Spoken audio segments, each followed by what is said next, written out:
Let's take a look at our keys to victory in this one. First of all, for the Central Wildcats and their head coach, Sid Edwards. Well, they got to pressure the guy in the pocket, Luke Lunsford. That's their big playmaker. They need to get to him. Got to move the chains, and that means Sam Kennerson in that offense has to be productive on first down and stay away from third and long situations. And for Denham, they've got to start fast and also finish strong. They got a good running back in Trey Muse, so they have to establish the run, and then you don't want to get beat deep by some of these Central skill players. All right, we are ready for our kickoff here at Jacket Stadium. Jeff Palermo, Jason DeQuire, and Smacker Miles for Week 9 of the high school football season. Glad you could be a part of it. As Denham deferred as they won the opening toss, Central will receive. Jose Ortega has it teed up. And we're set to go here in this critical Class 5A district battle. Ortega with the approach, and we're underway from Denham Springs High School. And that gets it to the end zone, and so we will see a touchback. Sam Kennerson, the starting quarterback for the Central Wildcats. Smacker Miles will have a little bit on him coming up here shortly. But this is an offense averaging 26 points a game. Kennerson is a phenomenal runner. Passing numbers are not spectacular. Hasn't completed a high percentage of passes in this game, as you see him trotting out there, number 14. But he's a good baseball player as well. Outstanding center fielder. Really bulked up. And we saw him 2 years ago make his first start on the high school level as a freshman in this game against Denham Springs. On the run and putting his head down, that's Isaiah Rankins. He's got 8 touchdowns on the season. And the junior running back picks up a couple yards, if that. Now actually got back to the line of scrimmage, and that was that. That did a good job just getting back to the line of scrimmage. Had a lot of traffic in the backfield. It'll be second down and 10 as he got right back to the line of scrimmage. Rankins will run straight ahead this time, and he gets about 7. Brendan LeBlanc, the quarterback of that defense for Denham Springs, made the tackle. Let's take a look at our starting lineups. First of all, for the Central Wildcats, averaging 26 points a game. Coach Sid Edwards loves this offensive line. Peyton Hunt, Andrew Cangelosi, Max Bryant, Logan Scott, and Lane Landry on that offensive line. There is an injured Central Wildcats player. Yeah, that was Peyton Hunt that went down right after that last running play by Rankins. Tried to walk back to the huddle and shake it off, but then ultimately he just had to go down on the ground. Jalen Murphy, Dustin Franklin, Jacoby Putman, Juan Banks, LaDerrick Thomas, Parker Evans. That kind of rounds out the skill position players, but an injury here early in this game. Let's take a look at the Denham Springs Yellow Jackets defense. Kadon Berard, Nick Carlton, Choppa Johnson, and Catgut Hart. That's some pretty good names there on that defensive line between Catgut and Choppa. And then your linebackers are Tristan Douye, Brendan LeBlanc, Davian Nasseri, who's been really good for this team, a transfer from the state of Texas, LeVar Johnson, E.J. Burgess, Cade Cole, and then Hayden Horn, who's got 25 tackles on the season, a sophomore. The big concern for Denham Springs defensively is that they just haven't played a full game, and both of these teams have been burned by the vertical passing game as far as defensively, as they are helping Peyton Hunt, the senior offensive tackle, to his feet here. And he can barely put any weight on that right leg. That's not a good sign. No, it doesn't look good, and, you know, Coach Edwards was just raving about the chemistry that his offensive line had been able to find this season. So that's a big loss if it is going to be a loss. Let's see if we can catch it right there. Yeah, that's typically when they're reaching down there, they get rolled up on, and nothing intentional. You just can't see that other lineman coming at you. 3rd down and 3 here, opening drive of the ball game. And Parker Evans takes the snap, and Evans is going to get the first down. as he lunges to the 34-yard line, tackled by DJ Williams, who plays also on offense for the Yellow Jackets. So they go to Parker Evans, who does a little bit of everything for the Central team, and he gets the first down. Yeah, they can plug him in wherever needed, and this time they put him at the quarterback position. Normally lines up at the H-back, but he'll play receiver. We saw him start a game at quarterback last year, but what this tells me is we know Sam Kennerson has been battling an injury, and when they needed to get a few tough yards running the football at the quarterback position, they chose Parker Evans. Kennerson will throw, and it's complete. And then turning upfield, Jalen Murphy. And Murphy's into Denham Springs territory. 13th catch of the season for Murphy, who's got a lot of potential. And that is a 23-yard pass play. Kennerson, who's thrown now for over 800 yards. This is a good way to get the left-hander ready. And that ball was actually tipped by Cade Cole. Well, and he got it out quick, and those are the passes that Coach Edwards says they need to improve on, those intermediate routes, but he got the ball out quick in rhythm to his receiver, able to turn it upfield. Sid Edwards said if they can connect on some intermediate routes passing the ball and run the ball like they're doing there on first down with Jonathan Swift, this offense is really clicking for the Wildcats. They want to be balanced, and they want to run the ball, that's for sure, and we've seen Isaiah Rankins and Jonathan Swift is only a freshman, but some good size to him. He's been battling a shoulder injury, but he's the quarterback of the future. But 5'11", 180 pounds, good size there for a freshman. Second down and about 4.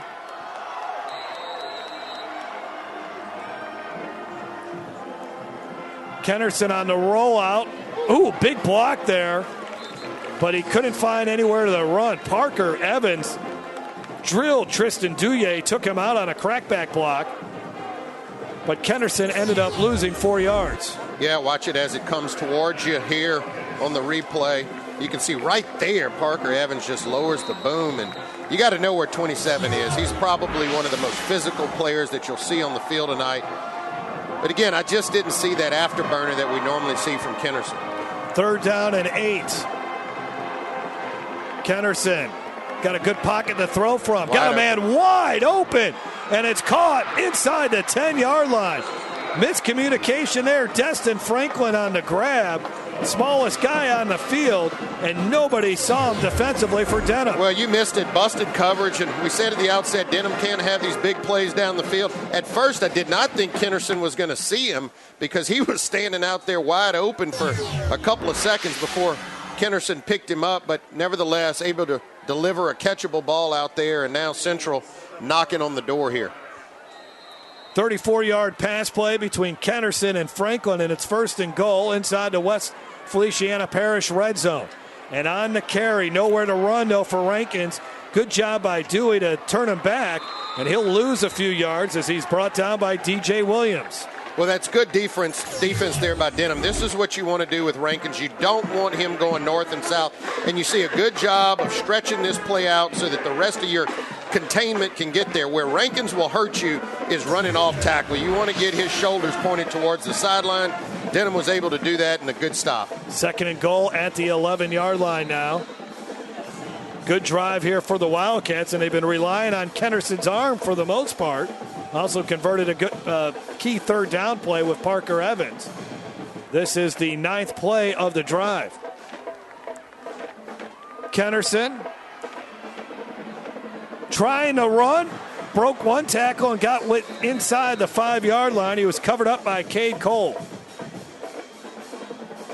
And he'll bring up 3rd and goal from the 4, but a healthy Kennerson probably gets into the end zone on this play. Instead, it's just an 11-yard run. Yeah, I don't see that burst, and obviously it was an ankle injury, and so he had an ankle and a toe injury. So, a little bit hobbled still, but, good job there by picking up several extra yards after contact. 3rd and goal at the 4-yard line.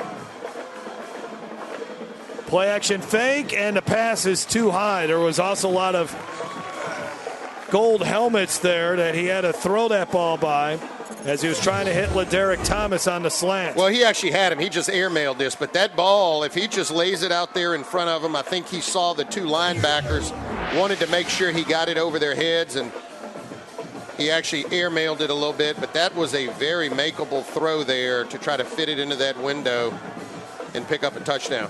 Fernando Perez will be the field goal kicker. Joey Gyro is the special teams coordinator for the Central Wildcats. This will be about a 21, 22-yard field goal here for Perez, who's 3 of 5 on field goals this season. And he knocks it through the uprights. And the Wildcats take an early 3-0 lead after a nice opening drive. And the fans from Central enjoy that one. We'll see the Denham Springs offense when we come back, led by Luke Lunsford. You're watching Game Time on YurView. Tonight's Game Time keys to the game are brought to you by West Feliciana Parish, where you really can have it all. The best place for you to live and work in South Louisiana is West Feliciana Parish. Check out wfparish.org. Welcome to Monogram Express, a unique embroidery boutique specializing in personalized and one-of-a-kind gift ideas. Gifts for babies, children, ladies, and even men, we have you covered. Equipped with state-of-the-art embroidery machines, along with an experienced client-focused staff serving you 6 days a week. Check out the area's largest selection of letters, designs, and thread colors. We're your one-stop embroidery shop, handling personal, corporate, team, and school logos, and you're welcome to bring in your own items. Conveniently located at 2109 Veterans. Monogram Express makes your ordinary gifts extraordinary. Tonight's Game Time starting lineups are brought to you by Peak Performance. At Peak Performance Physical Therapy, we treat the athlete and everyone. Stronger, faster, better. Choose Peak.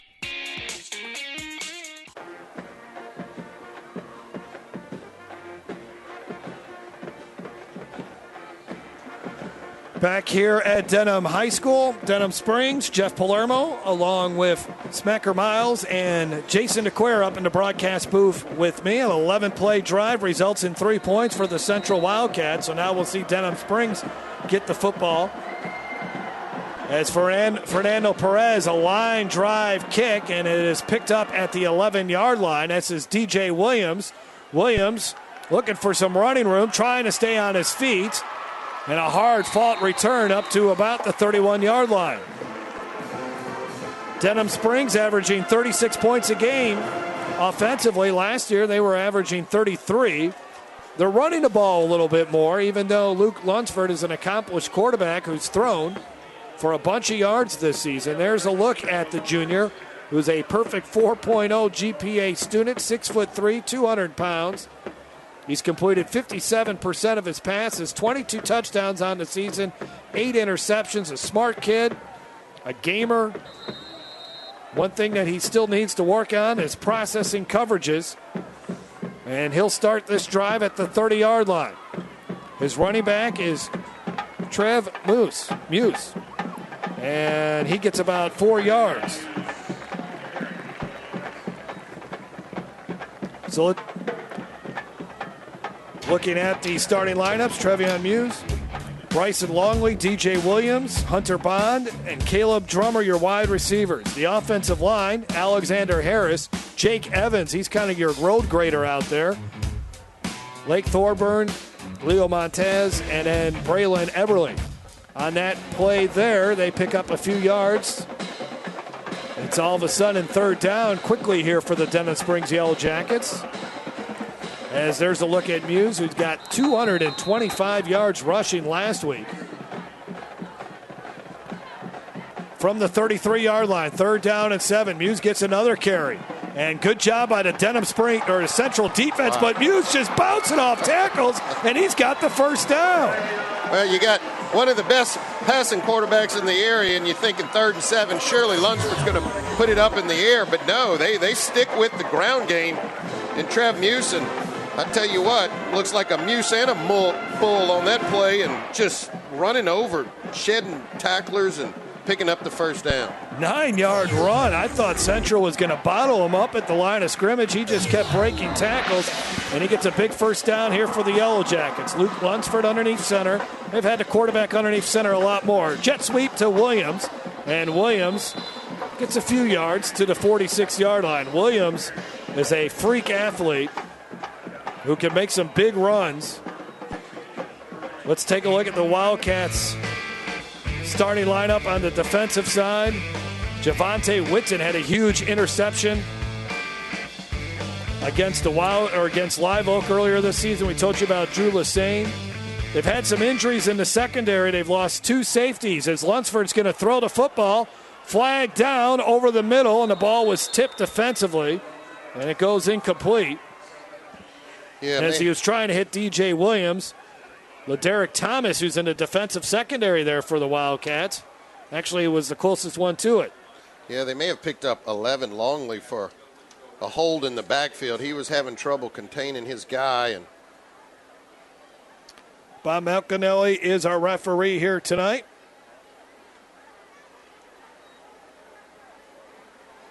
Holding indicated against the Yellow Jackets.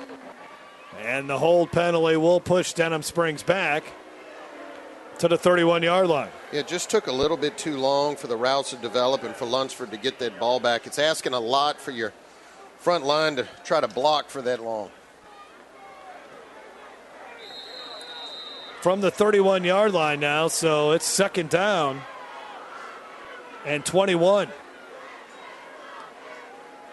Bit of a quarterback draw here to Muse, and Muse to the 38, and that's about it. Gets a few of those yards back. It's 7. Yeah, still going to be a third and very long situation.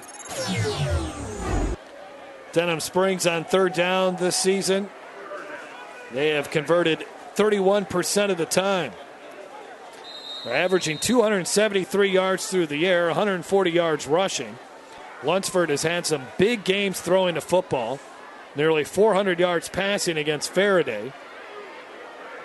Accounted for 6 touchdowns in that wild game against Ponchatoula earlier this season, where they lost 64-63, and really is one of the games of the year so far in this high school football season. They set up the screen. Another missed tackle for the Wildcats results in a Denham Springs first down and almost a touchdown there. Caleb Drummer, who's got 4.42 speed, nearly broke that, but he gets a 23-yard gain, and Denham Springs picks up another first down on a third down try. Well, it's got to be nice when you have special players like Caleb Drummer. You don't even have to throw the ball a yard down the field, as you can see there, making the first tackler miss. And then once he gets in the open field, if that shoestring tackle doesn't happen, Drummer's gone to the end zone for 6. LaDerrick Thomas got an ankle there to bring down Caleb Drummer. Now Williams again on the jet sweep. And Drew Lassane able to escort him to the ground. A gain of 3 there for the Denham Springs Yellow Jackets. Well, you can see the mindset of Coach Conadiz at the moment, and that's, hey, we want to control the line of scrimmage. We want to run the football. They've run it in various ways with stretch plays as well as traditionally with Muse right out the backfield. At the 36-yard line. Now they pitch it to Muse. And Muse running hard again. Comes up a little short. Trev Muse is a good story. Last year he was academically ineligible. And usually when you see a kid become academically ineligible in the high school level, they just shut it down and do something else with their life. As you look at Bill Conadiz in his second season, coming over from St. Stanislaus in Mississippi. This is the 9th play of the drive coming up for Denham Springs. Looks like Muse is trying to shake off some kind of injury on that last play. He's limping off the field. You can see him there in your screen. He's holding that left knee, and I don't know, maybe they wanted to call a timeout to make sure he's okay. It's a critical third down and 4 here. Well, they've already converted twice on third down on this drive. Some missed tackles really hurting the Central Wildcats. Central gave up some big plays last week in its loss to Zachary. They gave up 3 passing touchdowns at 54 yards or more. You take a look at the top of the 5A power rankings. Just mentioned Zachary. They're in at number 6. West Monroe 1, Acadiana 2. John Arrett is 4. East Ascension is 8, who lost to Catholic High. Destrehan at 5. How about the news involving John Emery announcing his decommitment from Georgia? LSU back in play there for one of the nation's top running backs in the country. Doesn't hurt when you're 7-1 and the number 4 team in the country. people start giving you extra looks. I don't think he needed the record to get extra looks. He's pretty good. 3rd and 4 here as Lunsford gets under center.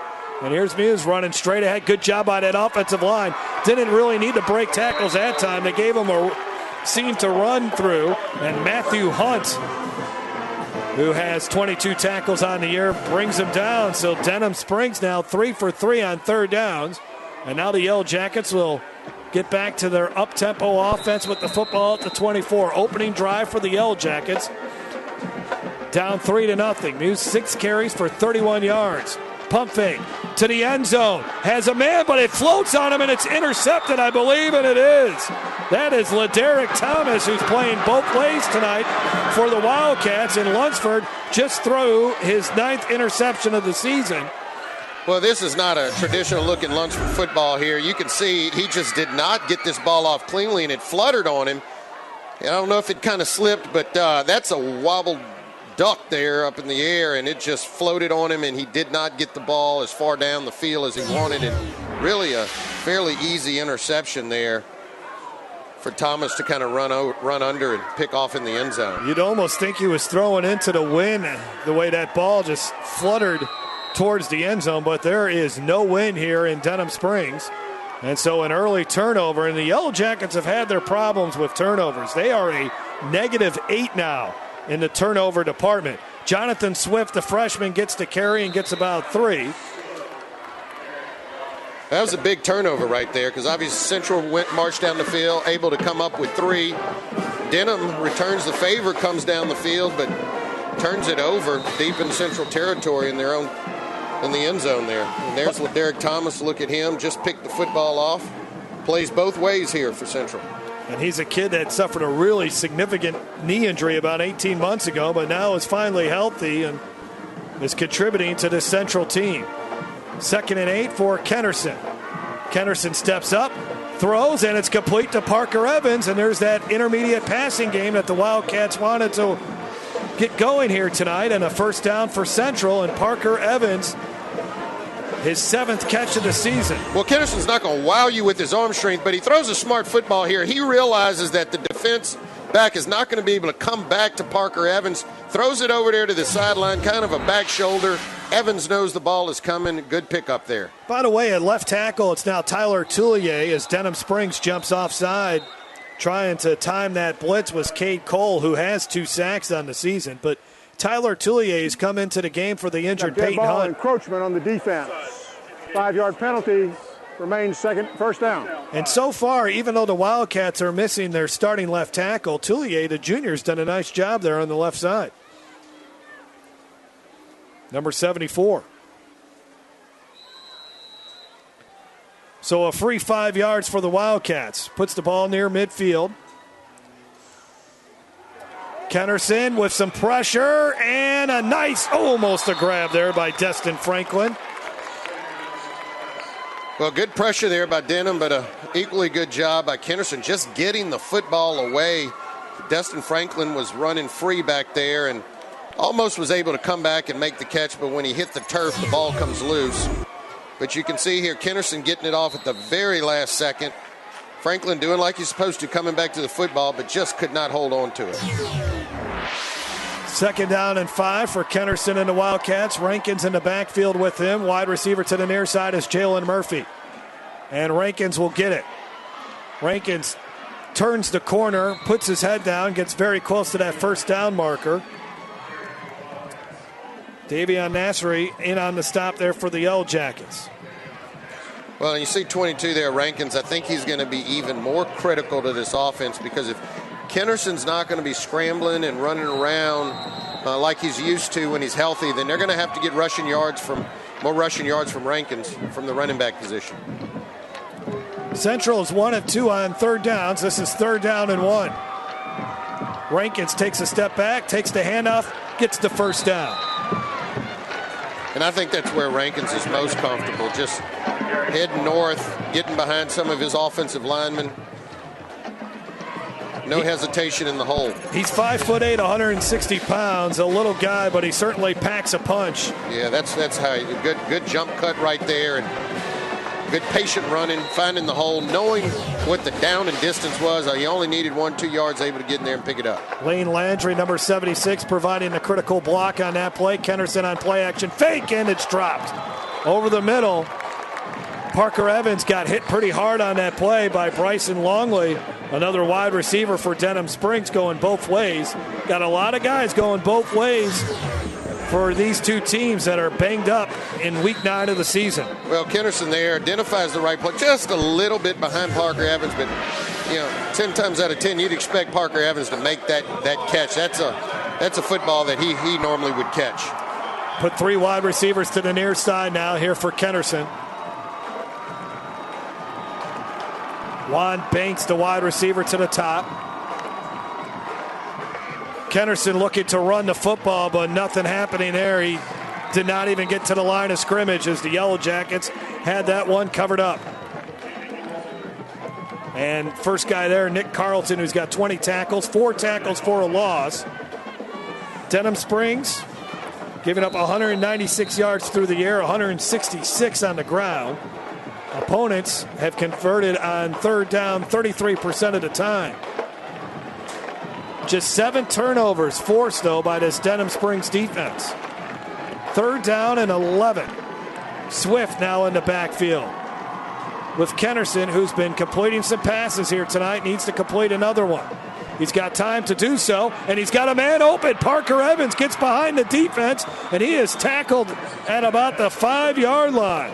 Well, very good route there by Parker Evans. This time he lines up in the slot. We talked about it earlier. They will line Parker Evans up all over the field, including quarterback. He lines up in the slot, recognizes that they were playing a zone, and just sneaks out there in the zone towards the sideline. And good job by Kennerson stepping up and throwing a ball that he could actually catch. Last week against Zachary, Kennerson was just 2 of 14 for 38 yards and an interception. He just completed a 36-yard pass to Evans, and tonight he's 4 of 7 for 105 yards.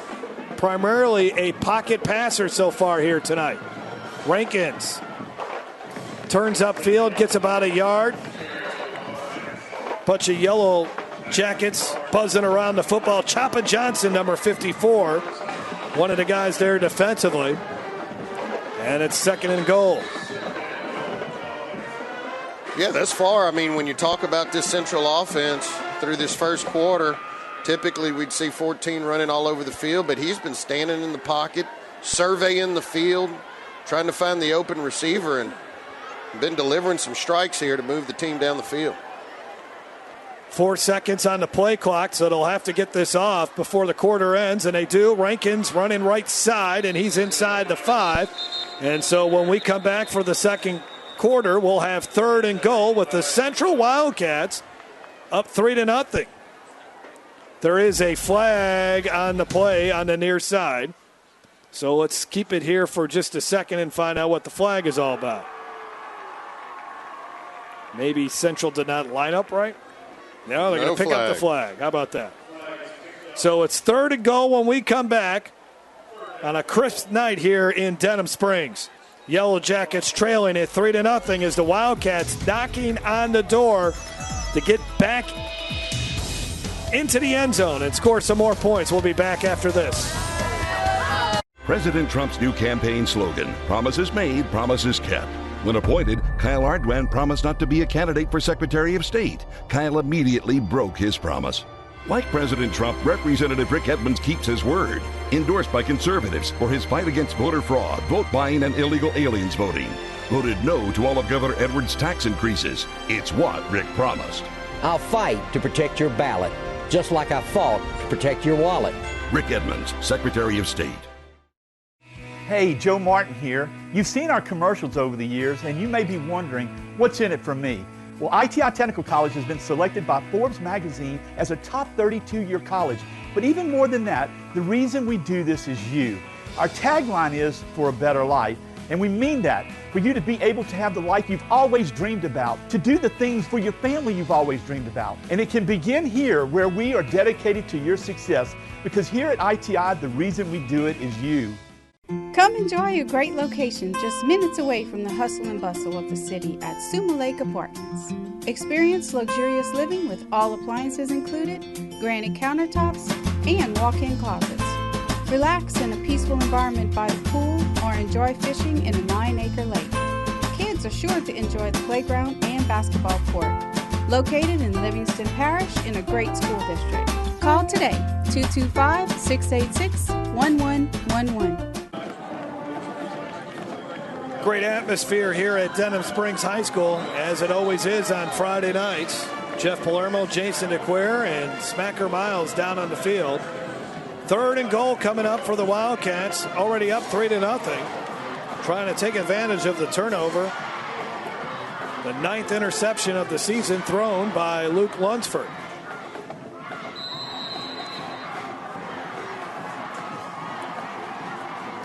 Rankins to the right of Kennerson.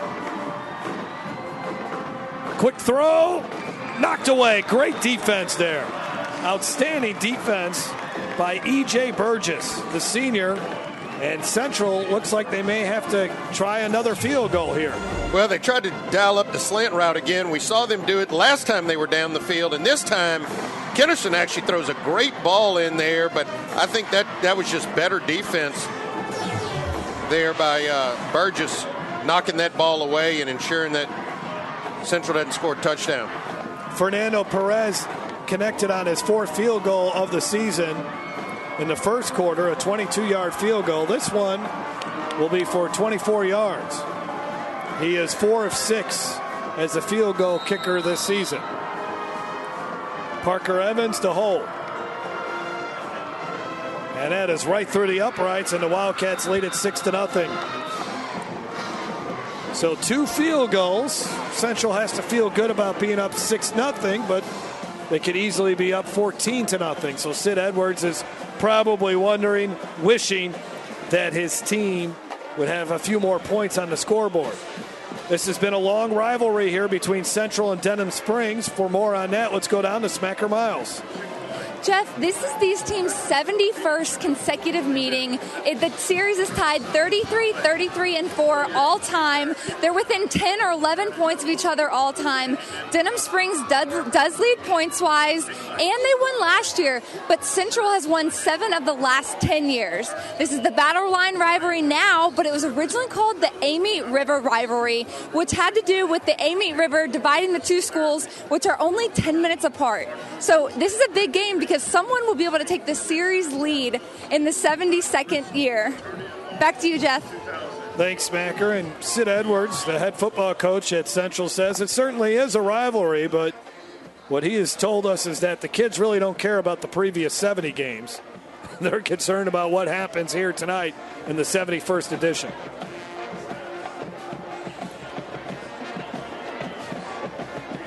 Well, they've got the early lead, 6-0. You mentioned 2 field goals, and by a new kicker here, they went out and recruited a soccer guy to come out and help them with their kicking duties, and thus far, he's 2 for 2 on the night. Makes it easy when they're 24 and 27-yard field goal, right? But at this level, anything through the uprights is good, you know? It certainly is. Squib kick, taken by an up man at the 20-yard line. And Denham Springs is going to have excellent field position, but there are flags down on the field as Tristan Douye brought the football into Central territory, but maybe a holding penalty on the Yellow Jackets.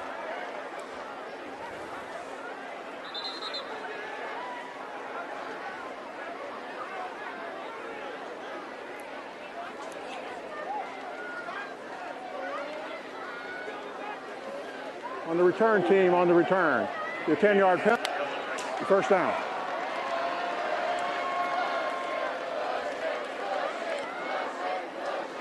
So the Yellow Jackets offense will start probably inside their own 30 here. Could have had really good field position if it wasn't for the holding penalty. That's now 3 penalties for Denham Springs for 30 yards. Central is yet to have a penalty called on them. Well, it'll be interesting to see what the mindset of Coach Conades will be on this offensive series. We saw that Muse got shaken up a little bit. I kind of see him hopping around here on the sideline. Look like he may still be shaking it off, but he's been content. Coach Conades has been content with running the football tonight, not using Lunsford as much through the air. But let's see if they decide to open it up a little bit more. Denham Springs started the year with a 20-7 win over Hammond, and then week 2 was that wild loss to Ponchatoula where they fell to the Greenies 64-63. Then beat Ponchatoula, or beat Fontainebleau. That was a big win for him, 37-29. Beat Bel Air 43-6. Tough loss to Live Oak in week 5 by 4. Muse gets to carry, and he is thrown down to the ground. There's Javante Witten, who had a huge interception in Central's win over Live Oak. Again, keeping it on the ground. Here's Muse back into the lineup, and not much there. Good job by Central defense closing down that gap and making the tackle. They had a lot of trouble tackling Muse in the first quarter. Play action fake here for Lunsford. Steps into this one, and it's complete, and it's enough for a first down. Hunter Bond, his 22nd catch of the season. 10-yard pass play. Gives Denham Springs another first down. Well, and you see Denham Springs likes to go a little bit quicker. They're not huddling, calling the plays from the sideline, but good play action. If you're getting success in the running game, that play action is going to be there. You give Lunsford that much time in the pocket, he's a very accurate passer. From the 37-yard line now for the Yellow Jackets. Lunsford, another quick release, and it was almost intercepted again as he led the receiver too far. Jacoby Putnam was right there. Had a chance for his second interception of the season. Couldn't grab it. And Lunsford 2 of 4 now for 56 yards and an INT. Well, this time looked like a little bit of a lazier route by Drummer. Didn't really finish his route, and just miscommunication there, I think, by Lunsford and Drummer not sitting down in that little hole in the zone there. Second down and 10. 3 wide receivers to the near side. Muse in the backfield with Lunsford. Central looks like they're going to bring the blitz, and here they come. They get it out to Caleb Drummer in space, and the speedster takes it down the near sidelines into Central territory. They want a late hit there, but I don't think they're going to. I don't see a flag. No, I'd be shocked here. I mean, it looked like number 9 for Central. That's Sarton. Let's see after the play. Now, he definitely rode him well out of bounds, but did he throw him down out? Let's see. It's kind of,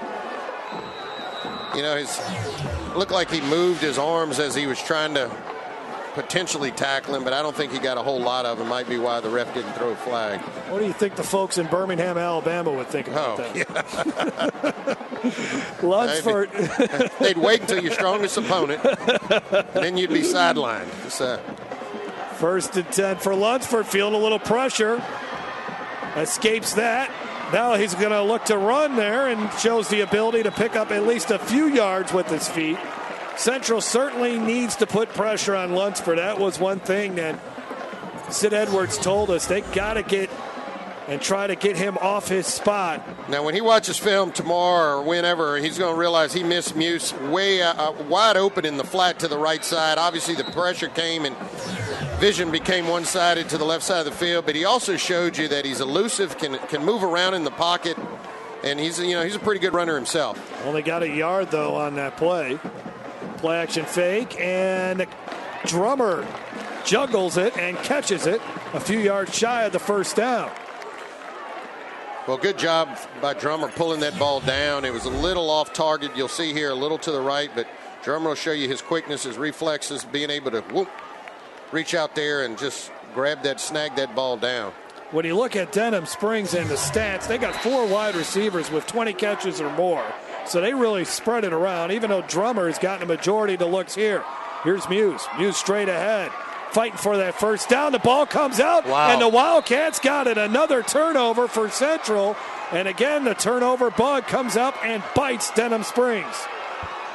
Well, and look, you got to hold on to the football, but I do think Muse is not 100% anymore. He's been kind of hobbling around. We saw him at 100% at the beginning of the game, running over people, getting into the open field. And now when you start having something bothering you, you start thinking about other things, the pain or whatever, and you just don't think as much ball protection. And wow. Lassane able to get in there and just pull that ball out.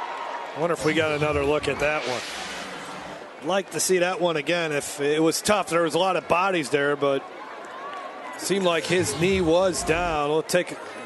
Let's take a look at this again from our high end zone camera, thanks to Louisiana Lift.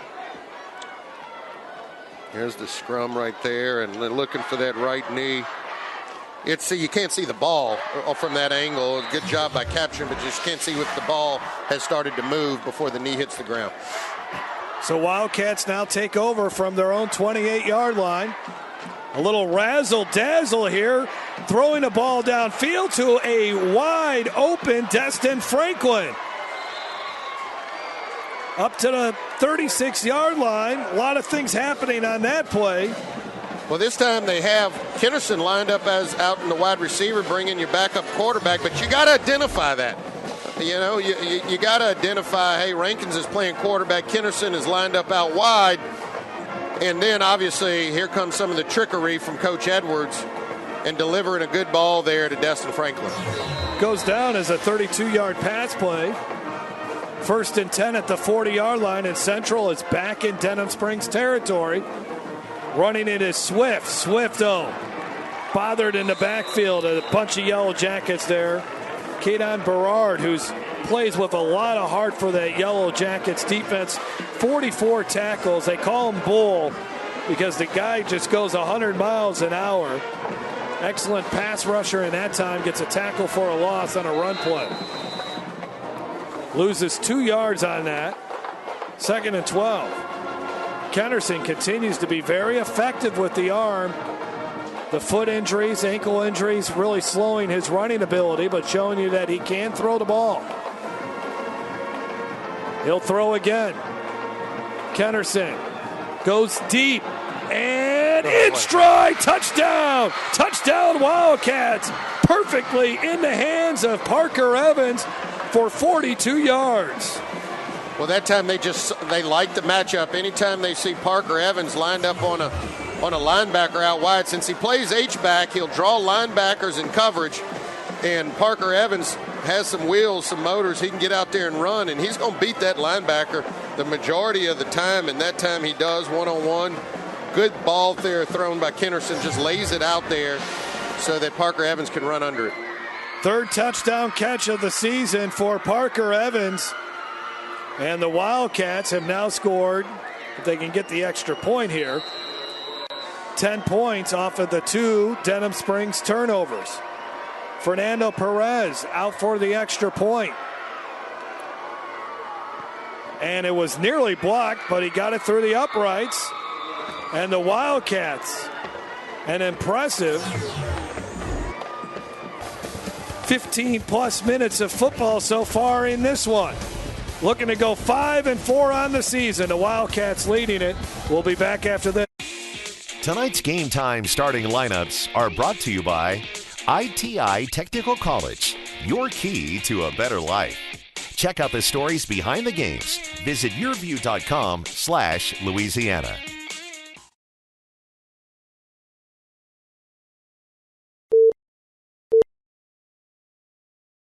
I'm at the Washington Street exit. This is the only place in the United States where the interstate system funnels down to one lane. There's a reason for that. It's stupid. So, Congressman Garrett Graves is working on fixing stupid. Graves fought to increase our share of highway dollars by $500 million and created a grant to fix the Washington Street exit, expand I-10, and upgrade I-12. Congressman Garrett Graves, making traffic improvements a reality when others couldn't get it done. I'm Garrett Graves, and I approve this message. Tonight's Game Time keys to the game are brought to you by Podna's Barbecue. Slow cooked, fall off the bone perfection, and the best baked beans in America. For more Game Time high school football coverage, check out YurView.com. Parker, Fernando Perez has it teed up here as the Central Wildcats leading the Denham Springs Yellow Jackets 13-0. The Wildcats started the season 0-3. Tough 2-point loss to Dunham. Lost to Dutchtown in overtime. Lost to Jesuit 35-19, but they won 4 in a row before losing to Zachary last week. Let's go down in the field and Smacker Miles. Guys, Sam Kinnerson is dealing with some nagging injuries right now. You might not be able to tell with how well he's throwing from the pocket, but he is dealing with a sprained ankle and a fractured big toe. So this is a kid that's very tough. He's a leader. He didn't practice all week, but he is playing very well because he stayed in it mentally and went to all those practice and took mental notes, even though he couldn't be out there with his team physically practicing. Jeff? Thanks a lot. And I know Denham Springs knew that he came into this contest banged up, but I don't think they were ready for him to throw the football as much as he has thrown the football so far in this game. No, in fact, talking with some of the coaches at Denham, they wanted to turn him into a passing quarterback. That was part of their strategy, and he's come out and just thrown the ball well. Here's DJ Williams. He's got a first down as the Yellow Jackets try to get it going offensively. Jacoby Putman on the tackle along with Jermaine Spears, a junior. They want to test this Central secondary. Central has lost 2 safeties to injuries this season, season-ending injuries, Anthony Schaefer and Harold Henderson. So they've had to move some people around, and now they got 2 sophomores starting in that secondary. On first down, Lunsford to throw again, run basically the same play. Williams gets taken out of bounds at the 46-yard line, as that was Cameron Sarton on the tackle, a leader in that defensive secondary for Sid Edwards. Well, 2 well-designed little quick bubble screens out there to DJ Williams. And for Denham Springs, they have been doing well at this point of the drive, moving the ball. And then when they get into their Central's territory, that's where they fluttered a little bit, thrown an interception, fumbled the football, and that's what's prevented them from getting on the scoreboard. They thought about running the same play again. The ball got knocked away from Lunsford. Throwing on the run, and it's incomplete. Closest man there was Hunter Bond, but looked like they tried to set up the same play again, but they also had a receiver on a go pattern. They were hoping to hit a deep pass on that play, but good pressure in the backfield, knocking the football away from Lunsford. Yeah, almost a third turnover here by Denham, but as you can see right there, the pressure being applied. Ball comes out, and that's just fortunate that ball pops right back up to Lunsford, and he's able to roll out and scramble and elude some of that pressure, but again, putting the ball back on the turf for Denham Springs. Matthew Hunt on the pressure there. Denham is 3 for 4 on third downs. Muse gets to carry. He's got another first down to the 41-yard line. Well, you would think if you start off the game 4 for 5 on third downs, Jason, you'd be having a good night offensively, but the 2 turnovers have really hurt the Yellow Jackets. Yeah, no, that's right. It's those 2 turnovers that have been kind of the Achilles heel for them. Good run there by Muse. Good tackle there by Hennigan. At the 42-yard line. Here they go with Muse again. And he gets to the 36. Well, he's a big, powerful back. You can see when he gets those shoulders square behind that big offensive line, he's really got some power, a little speed to go along with it, and he's always falling forward. 10 carries for 47 yards. Got a great work ethic and really believes in what Denham is doing. The reason why he worked hard to get over the academic struggles to get back and playing football. That time brought down at the line of scrimmage. Good tackle by the junior, Javante Witten. Central has had its moments defensively this season. When they played Live Oak, they held them to just 4 yards in the first half. They forced 5 turnovers in a win over Bel Air and held Bel Air to just 79 yards of offense.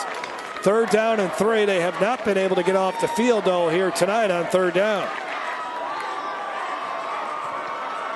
Muse, another carry. Muse bouncing it to the outside, and another first down for Denham Springs. You see Denham, he's in Muse right now, and I mean, he's feeling it, getting back into the rhythm that he was in the first quarter, but now they're really riding their big workhorse. He's been the main guy this drive, picking up first downs and getting back to his old self of breaking tackles, falling forward. 12 carries for 54 yards. Greason Hennigan on the tackle there. Ball inside the 30 at the 27-yard line. And this is the area of the field where Denham has struggled. Threw interception, fumbled the ball. Got to protect the football here. Used the carry this time. Not much running room. Good pursuit by the Central defense. And the tackle by LeDerick Thomas for the Wildcats as Denham Springs continues to run that up-tempo offense. Denham has put up some points this season. They have scored 63 twice. Beat Faraday in week 6, 63-20. and then that 64-63 loss to Ponchatoula. 2nd down and 8. Quick pass out to Caleb Drummer. Drummer all the way inside the 10-yard line. Jermaine Spears on the tackle. There is a flag down. Tell you what, Drummer's got some acceleration. I mean, Certainly does. He's got a different gear. Once he gets the ball and decides to go, it's just a whole nother gear. 17-yard pass play, but let's see what the penalty is all about. 2 weeks ago, Drummer had a huge game. 8 catches for 100 yards. And thus far, a lot of the passing plays for Denham have been out on the edges, just little quick hitters along the line of scrimmage, letting Williams and Drummer utilize their speed to try to beat their defenders and stretch this defense some. That 8-catch, 100-yard performance was against Zachary. Tonight he's got 4 catches for 70 yards. So the penalty was on the Wildcats. 1st and goal at the 5. Lunsford is 7 of 10. Rolling, throws off his back foot, corner of the end zone. It's caught. Did he get a foot in bounds? He did. Touchdown, Yellow Jackets in the corner. Hunter Bond. Well, they ended up getting the touchdown, but I think Lunsford made this a little bit more difficult than it needed. Watch number 11, Longley. He actually has him out in the flat. Right there, the ball should be thrown to 11, but he holds on to it and waits for Bond to kind of free up in the back of the end zone, making the degree of difficulty on that play a lot greater. But you can see Bond, good concentration, and really Lunsford just lays one in there right before he crosses the end line. There was a great block there by Jake Evans as Matthew Hunt looked like he was about ready to sack Lunsford, but Evans stepped in his way. The extra point try is good. That is Jose Ortega. And the Yellow Jackets get on the board. They hang on to the football. Watch number 58 here on the left side. Look at him pull, and a critical block there on Matthew Hunt. Big-time play by the senior offensive lineman. And did he get a foot in bounds, Jason? It looked like he had a foot in bounds on that last replay. Good job by the camera crew. They said Lunsford made that play a little more difficult than it needed to be. He had Longley out in the flat, but he was able to thread the needle and get it in there to Bond. Bill Conades in his 2nd season led Denham Springs to the playoffs last year, where they lost to Puka Williams and the Hahnville Tigers in the playoffs. Right now, for Denham Springs, they are at 27, and Central is at 22. So these two teams are fighting to make sure they get into the playoffs. Live Oak in at number 21. But obviously a win here tonight for either of these two teams, that really secures their spot in the playoffs. A Denham Springs loss, and it's going to get really close down to crunch time, because that will knock them down a little bit. So winning this game, it's a must win, and for both teams, really the playoffs start tonight for them. Denham Springs next week will be hosting a good Scotlandville team. Good job on the kickoff coverage. There was a high kick, and they get the returner down at the 13-yard line. That's a dangerous returner in Jacoby Putnam. But nice job. Riles Wygant was one of the Denham Springs players down there, only a 13-yard return. And now Central's offense will take over from its own 15-yard line. Well, being on the road, Central, that is, this is an important drive. You can tell that this fan base and this stadium is coming alive for Denham Springs Yellow Jackets. And now that Central's backed up in their own territory, it's going to get a little bit louder. You don't want to have a turnover here this deep in your end zone. And obviously, Coach Edwards would love to try to grind this clock out and get into the half ahead in the ball game. Good 10-play, 65-yard drive there for Denham. Brought to you by ITI Technical College. Rankins was down, where that was Jonathan Swift on the carry. Swift on the carry for 4. Backed up in your own territory, that's a good pickup on first down. And you can pick up 5 like that, just running right off tackle there. 2nd and 6. Swift still out in the backfield with Kennerson. Check with me to the sidelines.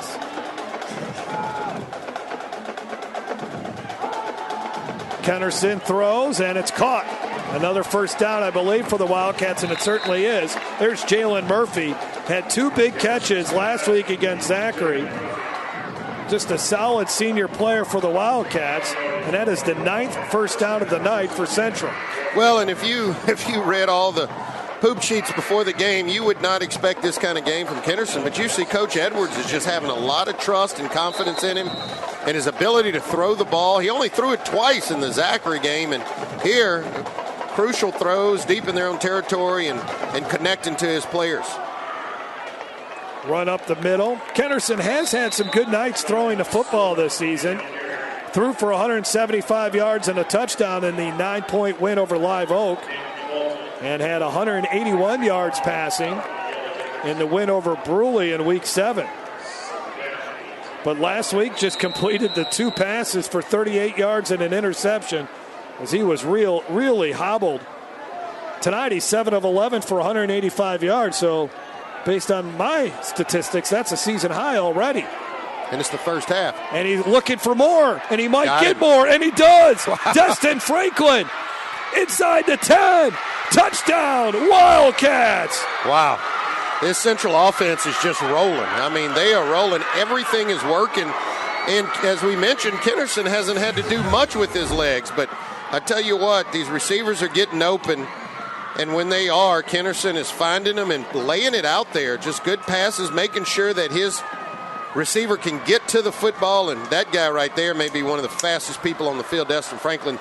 He catches the ball in the open field, you're not going to catch it. Second touchdown catch of the season for Franklin. That's 72 yards, and the vertical passing game has been a problem for Denham Springs all season long, and it shows up big time there as Kennerson is having a career night. So is Franklin. He's made some big catches here tonight.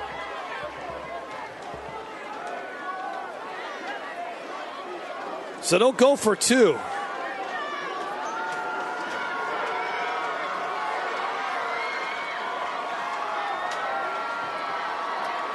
Kennerson, a little touch on the football, and he gets it to Parker Evans. And it's a 14-point lead for the Wildcats. Wow, what a performance by Sam Kennerson. Let's send it down to the field, and Smacker Miles, who has one of our great sponsors for the YurView Game of the Week. Hey guys, I have Ben Wilson and Chip Bankston. Chip is from Baton Rouge Orthopedic. Ben is from Peak Performance. They're here tonight supporting these guys. Tell us who all you support during the football season. My clinic, Baton Rouge Orthopedic Clinic, works with a number of teams throughout the high school area, Baton Rouge, and takes care of LSU and Southern, and I also work with the Saints. So, with football being such a physical sport, how important is it to have on-site care? And these kids are really fortunate to have this. It's something we didn't have when we were younger.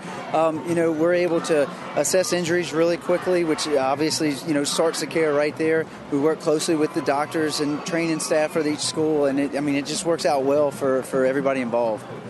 You're also involved with the orthopedics of the Saints. Tell us a little bit about that. Yeah, I've been working with them for a little over a year. It's been great. A lot of fun. It's a little back and forth between New Orleans, but it's been a great experience. How is that different than caring for these high school guys? Oh, look, you still have people that are passionate about football. These guys are passionate about what they do, and the Saints are the same way. It's just these kids also going to school, the Saints, working every day on their job. So a little different, but still the same passion. Thank you guys for supporting YurView and all of these guys. Thank you guys. Appreciate it. Thank you. Jeff? DJ Williams on the return, and he gets up to the 28-yard line. Boy, a lot of one-on-one battles going on out there. Is this intensity starting to pick up? And maybe that ball might have came out there too, but that's the last thing Denham Springs needs after 2 turnovers. How about the night from Sam Kennerson? 8 of 12 for 257 yards and 2 touchdowns. Dustin Franklin, 3 catches for 138 yards. Franklin nearly has as many yards tonight as he does for the season. He has 221 for the season. Well, Coach Edwards has mentioned that his guys needed to play their best game tonight. You talked about it earlier, playoff-like atmosphere, how important this game is to both of these clubs, and you can tell that they were zeroed in, locked in, focused, understanding what the game plan is for tonight, and they've executed on it. at the 27-yard line. Lunsford, and that ball is on the ground again, but it bounces right up to Muse, who gets up to the 36-yard line. Not how they drew it up. It must be nice being on your home field. You know where that ball is going to bounce for you. That's twice. You saw one from Lunsford, and this time the ball bounces so perfect back to Muse. He doesn't even hardly break stride, and it pops right back in his hand. Watch here on the replay. It's a nice hole there, and then just drops it and just picks it back up and continues through the hole there. Here's the pitch to Muse, and that time he is brought down right at the line of scrimmage. That will set up third down. There's Witten once again defensively for the Wildcats. And also there was Tyler Scott, I believe. But Denham Springs has been really good on third down tonight. They are 5 of 6. They got another chance here, and it's makeable. Third down and a long one. As Lunsford will get underneath center. Lunsford will hand it off to Muse. Muse makes a cut, and he's got the first down as he drags the defender to the 43, and there's 15. A late hit. Well, and it's not that it was just late. It was where the hit was, and the hit was around that head area, and that was Devon Armstead. And you'll see him not just come in late, but he comes in with that headgear very close to the headgear of Muse. Yeah, and you can see the referee pointing to the head area. That's what's going to draw the attention every time.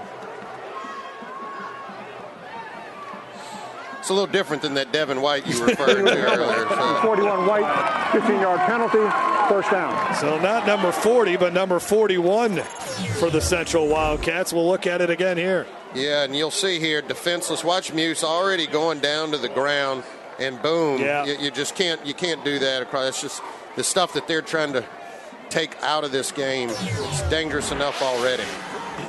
Davian Armstead, a sophomore, a learning lesson there for him. Now that puts the ball up to the 41-yard line. Yellow Jackets down by 2 touchdowns thanks to the arm of Sam Kennerson, who's been impressive here tonight. And 2 critical turnovers against the Yellow Jackets. Well, and 2:57 left to go in the half, and this is a critical drive here for Denham. Try to get this thing back within 1 score before the half. Lunsford just lobs it out to his receiver, Bryson Longley, who gets upended next to the first down marker. And he pops right back up. Well, this is essentially the same play they had dialed up on the last touchdown pass. You can see sending Longley out in the flat. He has him there. This time he flips it out to him so he can go and get some good yards there, and coming up and taking his legs out, making the hit there. That was LeDerrick Thomas. Muse on the carry, running hard. Muse up to the 20-yard line, and another Yellow Jackets first down. Well, a little delayed misdirection, but I tell you what, when Muse gets the ball, this left side of this offensive line for Denham just did a great job driving these defensive linemen back for Central, and a big hole there for Muse to able to accelerate, get some yards. At the 20-yard line, Muse gets it again, and he is shut down at the line of scrimmage. Got another flag back there. Tyler Scott, a sophomore who Sid Edwards is really excited about. There's a penalty, as you just mentioned, Jason. It's way back in the Central defensive set. Do they have too many guys on the field? I mean, that weird spot for a penalty where the ball was run up the middle. I mean, it's on the defense. Yeah, okay. Yep. Is no play? Okay. The dead ball, substitute fraction. 12 men on the field on the defense. 5-yard penalty, remains first down. Well, that up-tempo offense caught Central there. Well, and not only that, Central's kind of self-inflicted on defense this drive. Remember, they had the big 15-yard penalty with the targeting to the helmet, and this time too many players on the field, and giving Denham Springs some extra life and extra yardage on offense. 3 penalties for 25 yards, all on defense for Central as Muse takes the pitch once again. And he gets close to the first down. Les Miles is in the house again here tonight. He's got to love these pitches, huh? Except his didn't go out that wide. They kind of, they love the toss pitch. Toss pitch, yeah. Here you go, and Muse. I mean, here's a guy not going to have tremendous speed. You see him trying to do his best to get out there on the edge. How about that tackle by Parker Evans? Huh? Yeah, playing both sides of the ball. Pass out to Bryson Long. I think he's got enough for a first down, though. He only gets a few yards, and the pushing and shoving going on. It's going to be close. This is going to be real close. Yeah, it looks like they're moving the sticks. The Battle Line Rivalry, the intensity really picking up here. Playoff positioning on the line, potential playoff spot on the line. And was there a flag at the end of all this?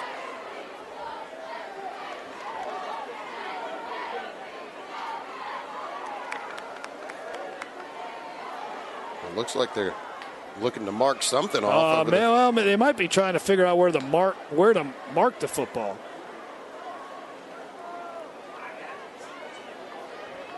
All right. And it is a first down. So you don't need the chains. You can drop those.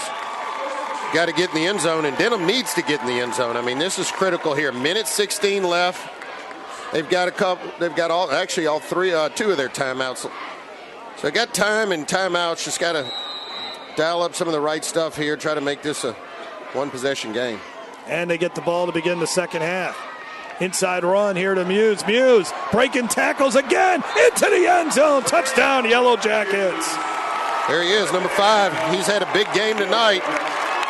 Muse has been the workhorse in this first half, and definitely the workhorse on this drive. Here you go, coming right at us, right off left tackle, and again, just determination, grit, breaking tackles and working his way into the end zone. 96 yards on 19 carries for Muse, a 9-yard touchdown run there. And to cut the lead down to 7, Jose Ortega, who is 33 of 35 on extra points this season. And another good one there by Ortega, who's been a really good kicker for Bill Conades the last couple of seasons.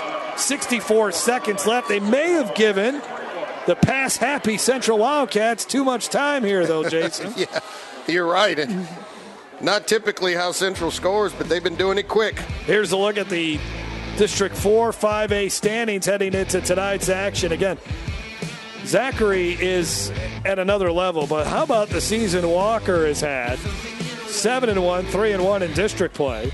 And the Wildcats, a lot of people were saying, this is not going to be a good year for Central when they started out 0-3. But just like Denham Springs, they've had a couple of games as Central where they probably thought they should have won. The Dutchtown game, they lost in overtime. The first game of the season to Dunham, they lost by 2 points. So both of these teams look at their schedule and their record. They're coming to this game 4-4, each of them. Both of them feel they should be 6-2. Yeah, that's right. And not only that, I mean, you got the 3 teams out here in Livingston Parish, Denham, Walker, and Live Oak. They all have to try to separate from each other. And thus far, it seems like Walker's kind of been the team out here that has been able to do that. And the return coming up, and almost a developing nice return for Jacoby Putnam.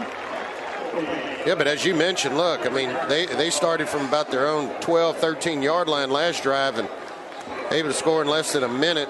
And they got 3 timeouts to work with here. Yeah, so this offense has been running wide open. There's plenty of time, and I think Coach Edwards is going to continue to be aggressive here. 59 seconds left. Well, if Denham really wanted to get the momentum in their favor, an interception or a turnover here would be big. Last 2 drives for Central, 7 plays, 157 yards and 2 touchdowns. As Kennerson is feeling it.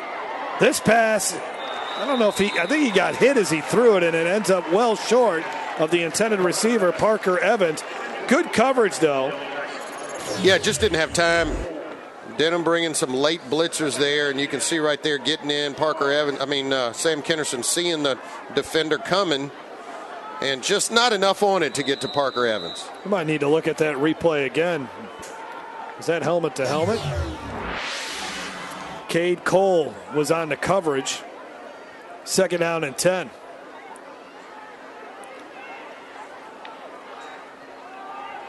They run the football here with Rankins, and he gets to the 31-yard line. Now they're going quick. It's 3rd down.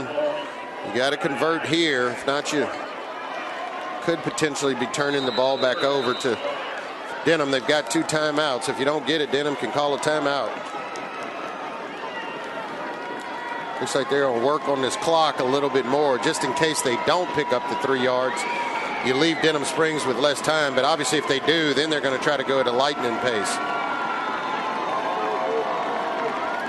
Central 4 of 6 on 3rd downs. Kennerson winding up again. Got a man, and it is almost intercepted. Hayden Horn had to get around the referee and nearly pick that pass off. He has one interception on the season, but this ball hung up there forever, Jason. Yeah, probably just out of the range of Kennerson. Dustin Franklin, as fast as he is, he can get down the field. And, had he been able to throw that ball without so much arc, just a little bit more level, then Dustin Franklin may have had another touchdown. But when that ball held up there in the air, it allowed Horn to adjust and make a play on the football and almost picked it off. This will be our first punt of the football game. How about that? Parker Evans is one of the best in the area, too, for the Central Wildcats. Averaging 36 yards. That's really good for a high school punter. 8 seconds left. Tell you what, if you got a sneaky little fake here, never know. He'll punt it away. Just got it away. Well, that's the right call. Try to go after, get a block. And then Parker Evans, he is hurt. No, that's a big one. There is no flag there. 40-yard punt for Evans. Let's see if they came close, but I don't think anybody hit him. Well, obviously coming up gimpy there and trying to maybe see where the injury occurred. I don't know if it was in the act of punting or if somebody maybe hit him after he punted the football. Or did he just pull a muscle? Yeah. Punting the football. Yeah, that's what I was curious. Or a cramp. Yeah, maybe just a cramp. And Parker Evans has had a big game offensively. 3 catches for 104 yards. Well, when you play like 10 positions, you got to stay in shape. The guy really doesn't come off the field. We've seen him play quarterback, H-back, wide receiver, punt the football, make good tackles. I mean, he's just good to have one of those utility players on your team. And the other thing we see every year, Jason, at this time of the year, just because it gets cool doesn't mean you stop drinking water prior to the game. You got to stay hydrated. That's a pretty good average, Jeff. 6 receptions, 143 yards. That's this season, and then he's got 3 grabs here tonight for a big average as well. So he's now got 9 catches for 243 yards.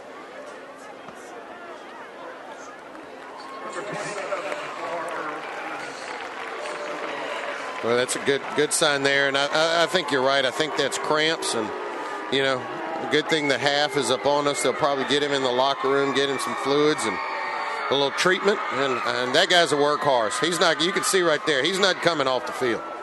Maybe this play, but you'll see number 27 back. There's a look at Sid Edwards in his 7th season here at Central, the winningest active head coach in Baton Rouge with the 148 victories. Led Redemptress to a state championship in 2002 with a 15-0 record, and did it in 2003 as well. They won a state title. He also won a basketball title as a head coach that season. I still don't know how he did that. Well, coached me. I played for him and actually was a part of some of those victories, Jeff, when I coached with him at Redemptress. So that does it for a very entertaining first half from Denham Springs High School. The Central Wildcats leading the Yellow Jackets by 7. 2 turnovers for Denham really hurt them. And then the arm of Sam Kennerson was special in that first half. But Denham Springs hangs in there, and they get a couple of touchdowns themselves. And they will get the ball to begin the second half, and that will be huge. And you get an idea that, or you get the feeling anyways, that this game will come down to the wire. Let's go down to the field and smack her miles.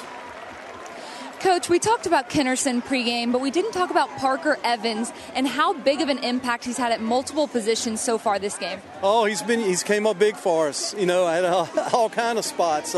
He's one of our better football players for sure, and we're gonna certainly need him in the second half. Defensively, you've kept Denham pretty off balance. 2 turnovers already recovered by you guys. How important are those turnovers? they're gigantic. I mean, I'd love to see their punt team at least once, and we haven't seen them out there. So, us getting that turnover is both of them are big. Thanks, Coach. Thank you very much. Halftime here from Denham Springs. The Yellow Jackets trailing the Central Wildcats 21-14 in a great District 4-5A matchup. We'll be back after this. Game Time Halftime is brought to you by Podna's Barbecue. Slow cooked, fall off the bone perfection, and the best baked beans in America. Gary Lewis Property. From apartments, condominiums, and townhomes, Gary Lewis Properties is a top provider in Baton Rouge of residential and commercial property for rent. Monogram Express. We make ordinary gifts extraordinary. And by Louisiana Lift. And Louisiana Lift, we're always on call. Check out YurView.com for in-depth high school football coverage. When I tore my ACL, I didn't think I'd ever be able to play soccer again. My doctor told me how important physical therapy would be, so I chose Peak. I'm glad I did. Now I'm stronger, faster, better than ever. Choose Peak. Choose Peak Performance Physical Therapy. When I get back to Baton Rouge, I get in my blues mobile and I drive right on down to Partner's Barbecue. And you know what I do? I get me some ribs, all tender too. Some baked beans, some potato salad, some smoked sausage.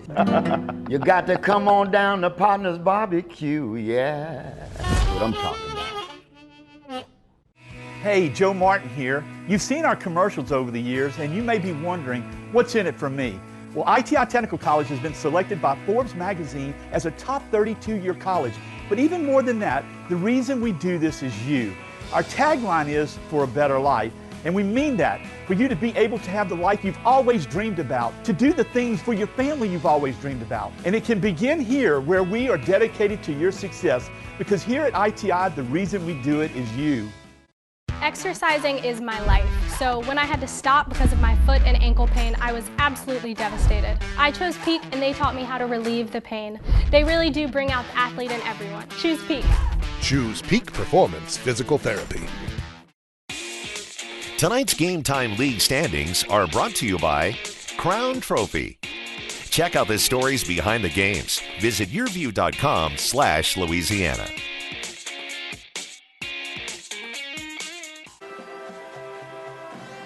Great night for high school football here, and it's a good football game between Central and Denham Springs. The Wildcats leading the Yellow Jackets 21-14. Time now to thank one of our great sponsors, Louisiana Farm Bureau Insurance. And here's more about them. My name is Louis Ballinger from Livingston Parish Farm Bureau. Farm Bureau has been a part of Louisiana for over 60 years. We try to get involved with the community, help out, support our local teams, our local organizations, our 4-H especially, anything that's farm or agriculture related.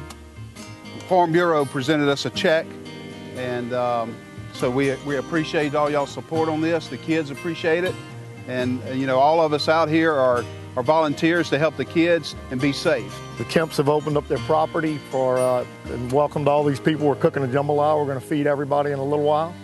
Agriculture is the base of everything in the United States. It starts with agriculture. If you feel like you're going to eat today, thank a farmer.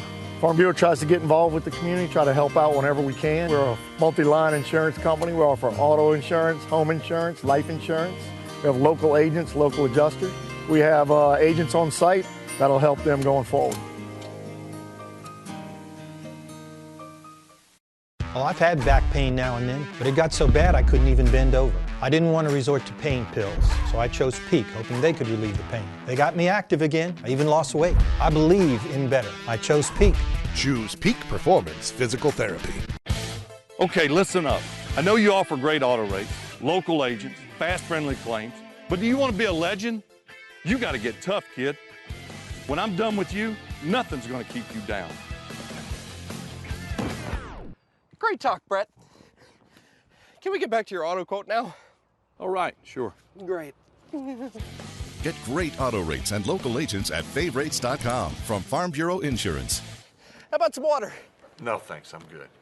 Come enjoy a great location just minutes away from the hustle and bustle of the city at Suma Lake Apartments. Experience luxurious living with all appliances included, granite countertops, and walk-in closets. Relax in a peaceful environment by the pool or enjoy fishing in a 9-acre lake. Kids are sure to enjoy the playground and basketball court. Located in Livingston Parish in a great school district. Call today, 225-686-1111.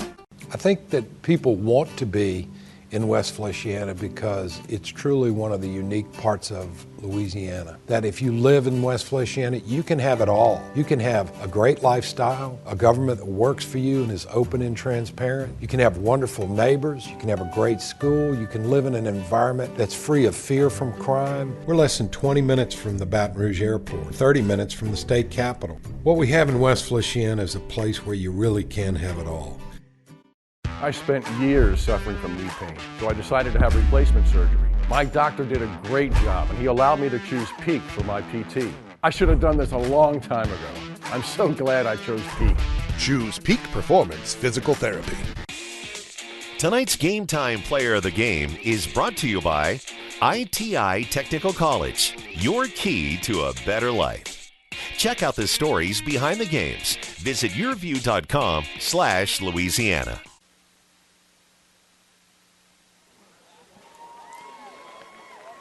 Back here at Denham Springs High School as we continue with the West Feliciana Parish halftime show with Central leading Denham Springs 21-14.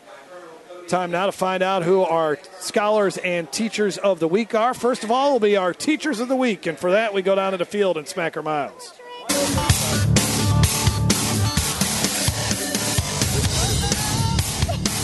Hey guys, we are trying to step away from the band right now, but we have Mrs. Eves from Denham Springs and we have Miss Lemoyne from Central. Mrs. Eves is part of the English department. She's the head of the department, but she also teaches junior English. Why is junior English so important? The junior year is actually my favorite year. The kids are getting ready to go to college, trying to figure out their future, and it is just so cool to be part of helping them make those decisions. You told me about a special grant Denham Springs just received. You're coordinating for it. What are you doing for that grant, and what's it all about?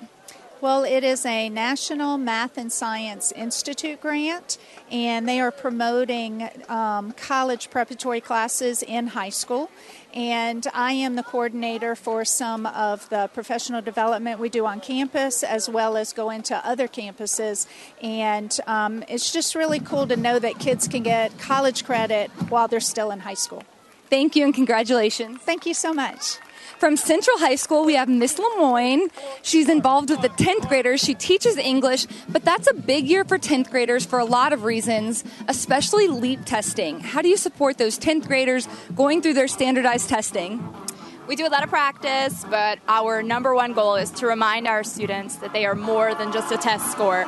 That's our number one goal above all other test preparations. Central is starting a new program. It's new this year. It's called Response to Intervention. What is that Response to Intervention program? Response to Intervention is actually something we've had for a while, but the way we do it this year, it's actually built into the school day. We have a 30-minute block during the day where students can receive tutoring if they need it, or they can enrich themselves with a leisure course. We've got yoga. We've got kids who talk about fishing and other hobbies that they have, and they have a lot of fun with it. It's all about finding your passion and building your future at Central High School. That sounds awesome. I wish they had that when I was in high school. Thank you so much and congratulations. Thank you very much.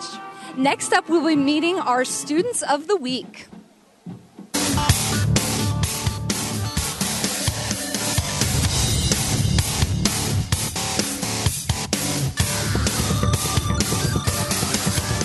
We have Morgan and Harlan. As you can see by their outfits, they are both involved in this game. Morgan for the cheerleading squad for Denham Springs, and Harlan is on the football team. He's missing a little bit of halftime prep from his team right now. But we will start with Morgan. She is not only a cheerleader, she's also the homecoming queen for Denham Springs. She was voted on by her classmates to receive that honor. How special is that to you? I mean, these are people I've grown up with, and they're some of the greatest people, my friends, my classmates, and it is such an honor. It's a shock, but it is an honor. So it means a lot. to me. Morgan has taken every opportunity to talk about her classmates tonight. From the moment I met her until just now, that response. Tell us about the camaraderie between you and your senior class at Denham Springs. Well, starting our sophomore year, we've been through a lot. We've overcome so much adversity, and no matter like if I'm having a bad day, if I'm stressed about school, I can always depend on my friends, my classmates to pick me up. They're always there. I mean, there's so much to say about them. They're such great people. Thank you, Morgan, and congratulations on being one of our YurView Students of the Week. Thank you so much. Next up, we have Harlan, our football guy over here. He's also very involved, even besides football. He is the class president. He's also involved in the ROTC, in the military at such a young age. How do you balance it all? It just takes a lot of time management skills, and I'm going to be honest with you, late nights, studying, for dual enrollment tests and stuff like that. You're also involved in 4 college credits. How important is it to you to get ahead while you're in high school? Yeah, so my dad encouraged me to take a lot of college classes. It's basically like free money, getting out of the way early, and less school once you get into college. So. Thanks, Harlan. I'll let you get back to your halftime huddle. Let's know. Jeff? Well, that was a good segment of our Teachers and Scholars of the Week, giving you an idea of what's happening in the classroom with these 2 great high schools. We'll take a break. More of the West Feliciana Parish halftime show after this. Hey, Joe Martin here. You've seen our commercials over the years, and you may be wondering, what's in it for me? Well, ITI Technical College has been selected by Forbes magazine as a top 32-year college. But even more than that, the reason we do this is you. Our tagline is, for a better life. And we mean that, for you to be able to have the life you've always dreamed about, to do the things for your family you've always dreamed about. And it can begin here, where we are dedicated to your success, because here at ITI, the reason we do it is you. When I get back to Baton Rouge, I get in my blues mobile and I drive right on down to Partner's Barbecue. And you know what I do? I get me some ribs, all tender too. Some baked beans, some potato salad, some smoked sausage. You got to come on down to Partner's Barbecue, yeah. That's what I'm talking about. Come enjoy a great location just minutes away from the hustle and bustle of the city at Suma Lake Apartments. Experience luxurious living with all appliances included, granite countertops, and walk-in closets. Relax in a peaceful environment by the pool or enjoy fishing in a 9-acre lake. Kids are sure to enjoy the playground and basketball court. Located in Livingston Parish in a great school district. Call today, 225-686-1111. Okay, listen up. I know you offer great auto rates, local agents, fast friendly claims, but do you want to be a legend? You got to get tough, kid. When I'm done with you, nothing's going to keep you down. Great talk, Brett. Can we get back to your auto quote now? All right, sure. Great.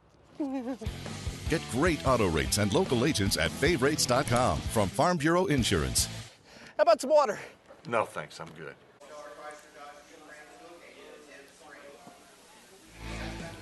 Let's take a look at our first half highlights in this one as the Central Wildcats lead the Denham Springs Yellow Jackets 21-14.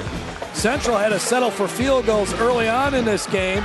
Fernando Perez with the first of 2 field goals. Big interception to end Denham's first drive of the night, and Central took it back the other way for another field goal. Another turnover there. Drew Lassane strips it, and then Kennerson unloads to Parker Evans for the touchdown. Coming right back, though, Lunsford gets the touchdown, and there's Kennerson going deep again, hitting Devin Franklin. Franklin breaks the tackle, and he gets into the end zone. 21-7. They get the 2-point conversion there to Evans. Trev Muse has been really good for Denham Springs as he bangs into the end zone for the touchdown. Here's a look at your first half stats. No way would we have thought that Central would throw for 257 yards. Again, Sam Kennerson did not practice this week because of injuries, and here he is throwing for 257 yards in the first 24 minutes of this game.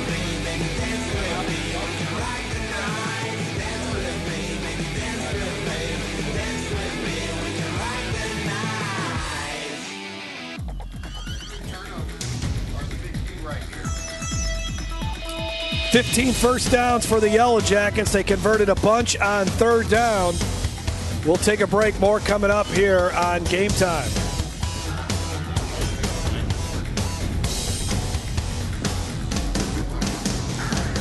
I don't think. This throbbing neck pain was so bad it moved to my shoulders and was causing severe headaches. Then a friend suggested I choose Peak. 2 weeks later, the pain was completely gone. So glad I chose Peak. Choose Peak Performance Physical Therapy. Hey, Joe Martin here. You've seen our commercials over the years, and you may be wondering, what's in it for me? Well, ITI Technical College has been selected by Forbes magazine as a top 32-year college. But even more than that, the reason we do this is you. Our tagline is for a better life, and we mean that, for you to be able to have the life you've always dreamed about, to do the things for your family you've always dreamed about. And it can begin here, where we are dedicated to your success, because here at ITI, the reason we do it is you. Come enjoy a great location just minutes away from the hustle and bustle of the city at Suma Lake Apartments. Experience luxurious living with all appliances included, granite countertops, and walk-in closets. Relax in a peaceful environment by the pool or enjoy fishing in a 9-acre lake. Kids are sure to enjoy the playground and basketball court. Located in Livingston Parish in a great school district. Call today, 225-686-1111. Do you need to say great job, congratulations, or way to go? Crown Trophy on Sherwood Forest Boulevard in Baton Rouge has the trophy, plaque, acrylic, or crystal award you're looking for. Whether it's for your team, business, or church, come to Crown Trophy. We guarantee the highest level of customer service, and there's no charge for rush orders or trophy engraving. We're nationally known and locally owned. Visit us online to view our catalog at www.crowntrophy.com. My shoulder pain got so bad I couldn't lift anything overhead. So I chose Peak Performance, and I can't believe how much better I am now. Peak really does get you back into the game of life. Choose Peak. Choose Peak Performance Physical Therapy. Tonight's Game Time play of the game is brought to you by Louisiana Farm Bureau Insurance. Ready to serve you with auto insurance, homeowners insurance, life insurance, and more. Real service, real people. Student section here at Denham Springs. They're not as big as Catholic High, Jason, but they are very creative. It's some sort of... And they got a lot of energy. They got a lot of energy. They're in their pajamas, so there's some sort of sleepover kind of thing going on there. Like I said, there must be a lot of Coca-Cola they drink before the game, you know? Yeah, they got energy. They don't sit down and got their own speaker box over there. Yeah, their music was not good enough for what was being played for the rest of the stadium here. They had their own music going, which was good. Well, the question is, can they rock them back into this when they get the ball back and have an opportunity to go down the field and tie this game up? Well, Denham Springs has been in some shootouts this season, and I think this one is developing into one. I mean, Denham Springs outscored Fontainebleau earlier this season, 37-29. Of course, nearly defeated Ponchatoula, but lost to them 64-63. So, unless Central can continue to throw the ball at the clip that they're throwing it, we could be in for a lot of points here. It'll be interesting to see what kind of adjustments Denham Springs has made defensively, but the deep ball has hurt them all season long, and that's probably what went into the thinking for Sid Edwards to throw the ball more here in this game, knowing that was the Achilles heel for Denham Springs. So the Yellow Jackets will get the football to begin the second half. Fernando Perez has it teed up. And you got a couple of good returners back there. Caleb Drummer, DJ Williams. Perez's kick will bounce. DJ Williams gets a running start at it. Williams Gets up to the 40-yard line before he was tackled by Tyler Scott. Let's go down to the field and Smacker Miles. 23-yard return. I had a chance to catch up with Coach Conades after he walked out of the locker room. He walked out fired up, Red Bull in hand. He said, we just need to do what we do. We're beating ourselves. He was referring to those 2 turnovers. They want to avoid those turnovers in the second half. And when I asked him the key to winning this game, he said they need to score on this first drive. So we're expecting some aggressive play calling right here, guys. Thanks, Smacker. When they have not turned the ball over, they've been able to get the ball into the end zone. As Lunsford will hand it off to Muse. Muse straight ahead. And a good start to the second half into Central territory. Thrown down to the ground by Cameron Sarton. But it was a good first half for Muse, and he picks up where he left off. Yeah, comes right back out where he started the game, running off of tacklers, and this time breaking them, spinning out of them, and picking up a big gain there on first down. He's now over 100 yards for the night. 112 to be exact. Shotgun formation this time for Lunsford. And he hands it back off to Muse. And Drew Lassane stacks him up, the leader of that defense. 40 tackles on the season. The senior. Lassane, a pretty good pitcher, too. As there you look at Muse. The numbers for Lunsford in that first half. He was 10 of 13, 116 yards, a touchdown, and an interception. Muse fumbled, and Lunsford threw that pick. Second down and 6 for Denham Springs, now at the 40-yard line. Longley was in motion. Muse gets to carry, makes a nice little jump cut, carries a couple of defenders very close to that first down yardstick. Well, Muse just a good, patient, physical running back. As you can see right here, good little jump cut, and that puts him right into that hole. And once he gets in there, you know, the first man's just not going to bring him down. He will drag you and push you and everything else to pick up 4 or 5 yards, and that's 2 runs and another first down. For the season, Denham Springs averages 140 yards on the ground. They have nearly that much right now as Williams is the man in motion. Now they send Drummer in motion. Drummer on the jet sweep. Breaks a tackle. And he's close to a first down before he's wrestled to the ground by Cameron Sarton and a couple of other Wildcat players. Hey, Coach, go ahead, Jeff. No, go ahead, Jason. I was just going to say, Coach Connedy's sticking with his game plan here. He came out, again, you would think they'd be airing it out, but they come out wanting to run the football, and now that you get Muse going off tackle, it allows you to get Drummer and some other more faster players out on the edges. Second down and 3. Longley in motion again. And Muse has the first down, a hard run right up the middle. Lassane in on another tackle, along with, for the Central Wildcats, look to be Richard Bethley. Well, credit this offensive line, too, of Denham Springs. I mean, they're the one who are leading the way for Muse and Drummer and others to get this running game going. But here's about where Coach Connedy's will do some play action and, you know, have some of his players kind of drag out there in the flat. Muse up to 125 yards. There's the play action. Throwing to the end zone again. Williams, touchdown. And we're 1 point away from a tie ball game. Well, they kind of lure you to sleep. They keep running off tackle, you know, quick little hitter on the edge, and then here comes that play action. Once you now have to key in on the run game, they will slip that play action in there. Good job buying time by Lunsford, and then just throwing a strike out there to. That's a great play. Extra point coming up to tie this thing. Jose Ortega.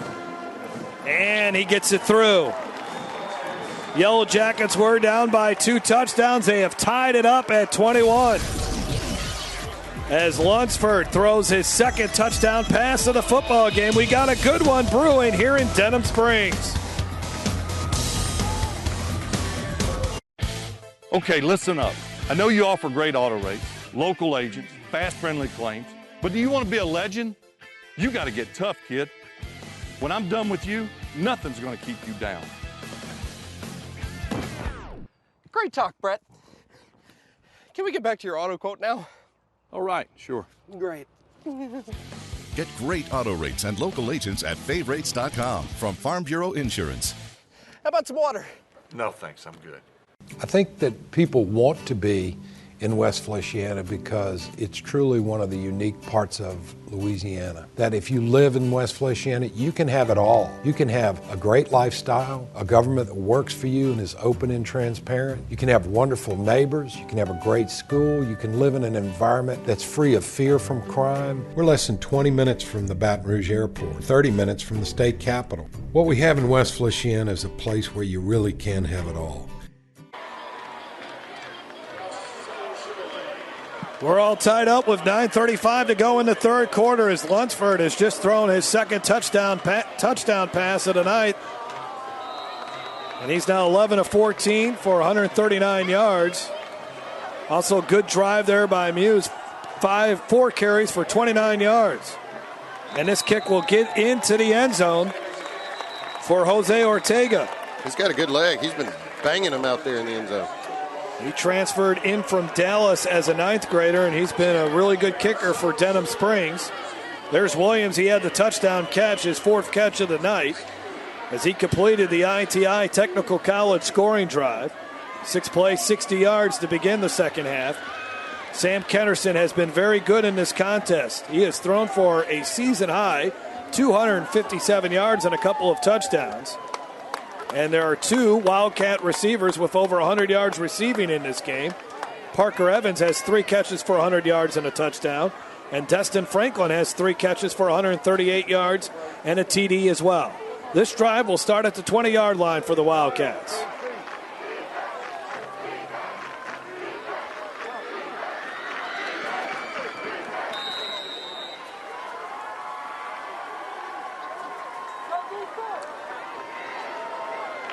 Couple yards on the run. They have not been able to really get Isaiah Rankins going in this contest. He came into the game 575 yards on the ground, but in the first half he was minimized. Just 10 carries for 22 yards. Well, and the other thing is they really haven't had to. I mean, they've had such success through the air and throwing the football.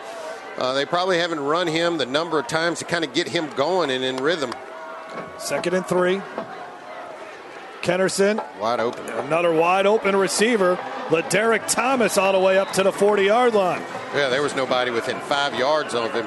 Again, once you get burned deep a couple times, when you pull up in the break there, you're going to have plenty of room to operate there. And you can see DJ Williams concerned about not getting beat deep, and Thomas pulls up and a lot of room to operate. Brendan LeBlanc makes the tackle. They tried to bring some extra pressure. Central's offensive line has been really good. Kennerson has barely been hit in this game. Playing from the pocket here tonight. And he quickly gets rid of another pass. Joel King does not get back to the line of scrimmage there, though, on that play. That's a mistake there by King. Once he catches that ball, he's got to get up the field. If you start dancing around back there on those bubble screens, then the defense has time to set in. And watch, his first move was not upfield, it was backwards. And once you do that, that defense is there. You've got to catch that ball, immediately turn upfield. A sophomore, Hayden Horn, made the tackle. 2nd down and 12.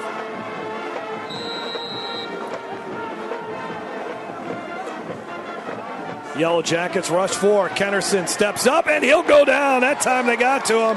Nick Carlton, the senior, brings him down. A loss of a couple, and it's 3rd and long now for the Wildcats. Well, here you go. You'll see Kennerson doesn't like his initial read, stays in that pocket a little longer than he'd like, and there Carlton able to get off his blocker and just ride Kennerson down. Now, this is for the first time tonight, we're going to see Central outside of their comfort zone on offense, backed up in their own territory, 3rd down and 12.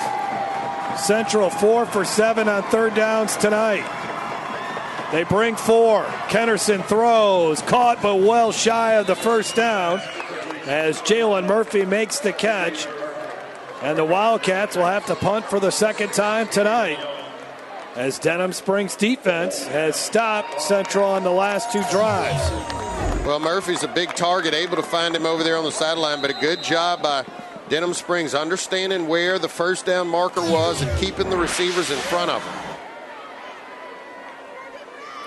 Central still has its offense on the field. And now they'll bring out the punt team. There is just 10 seconds on the play clock, so they're going to have to hustle it up here. And they got a new punter out there. Well, Parker Evans went down right before the half, so. And there's the 5-yard penalty. Andrew Medine is out there to punt. Not sure why they waited so long, Jason. I mean, it was 4th down and 7. Well, I'm wondering. That ball delay game on the kicking team. 5-yard penalty. Remains 4th down. I'm wondering if they were figuring out whether Parker Evans could actually punt the football. I mean, were they talking to him over there, said, hey, can you do it? Can you punt it? And then they had to make a decision either to go for it or send in a new punter here.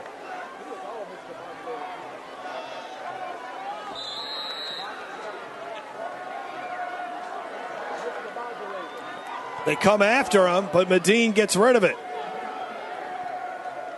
It takes a sideway hop, and it'll be down at the 35-yard line. And the Yellow Jackets have a chance to take their first lead of the game after the 27-yard punt by Medine.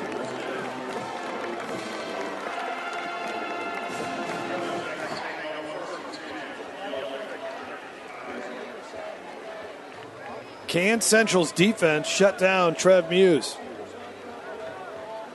Next week we'll have Kentwood and Southern Lab, and if you look at the Louisiana Sports Writers Class 1A poll, we'll be seeing 2 of the top teams in Class 1A.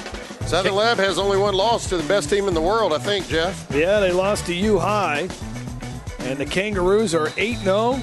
Trey Palmer, the LSU commitment, looking forward to watching that one from A.W. Mumford Stadium next Friday. We have a reverse here, and here's Caleb Drummer with a couple of blockers out in front of him. Caleb Drummer turns on the Jets. No one's going to catch him. Touchdown, Yellow Jackets, an explosive play. 65 yards on the touchdown run by Drummer. Well, again, Denham's sticking with their strategy and getting it to their playmakers out on the edge. And, you know, Caleb Drummer's been active all night, catching little bubble screens, and this time with the little delayed reverse out of the backfield. And you see bevy of blockers, nobody within 15 yards of him. And then when this guy gets in the open field, that one cut right there, that's it. It's over. It's over. He shifts the ball, and he's just going to cruise on into the end zone from there. He knows his top end speed on this field. Nobody's going to catch up to him. The extra point try is good, and the Yellow Jackets now have scored 21 unanswered points, and they lead the Wildcats by a touchdown. Let's take a look at that one again. Again, here's the end of it. This is just him pulling away, and now look, when he sees he's got linebackers and others chasing him, he knows, hey, that's going to be 6 for my team. Broke the tape there at the goal line, huh? I tell you what, I mean, we were talking to Coach Edwards, and he had a couple games where they've been in it, and then their defense just kind of goes to sleep on them. He says traditionally it's happened in the second half, but we saw Denham with a little momentum go in the half and score, and then they've come out in the next 2 straight possessions of this half, and the Central defense is just kind of falling asleep here on him again. Yeah, it happened to them in the Live Oak game. They had a big lead against Live Oak, and then all of a sudden Live Oak scored 3 consecutive on 3 consecutive drives. Central ended up winning that game, though, by 9 points. Can they come back and win here tonight? So Drummer's had a big night. 2 rushes for 73 yards and a touchdown, and he's also caught 4 passes for 70 yards. And that kick ends up in the end zone. So the Wildcats have taken a hard shot to the right jaw. Let's see how they respond. Still plenty of football here. Well, and you also have to credit Coach Conades, as you see right there, for making adjustments at the half, and obviously came out with the intention and desire to run the football. He had a few turnovers early in the first half, but he's stuck with his game plan, and thus far it's paid off for him. They'll start this drive at the 20-yard line, will the Wildcats.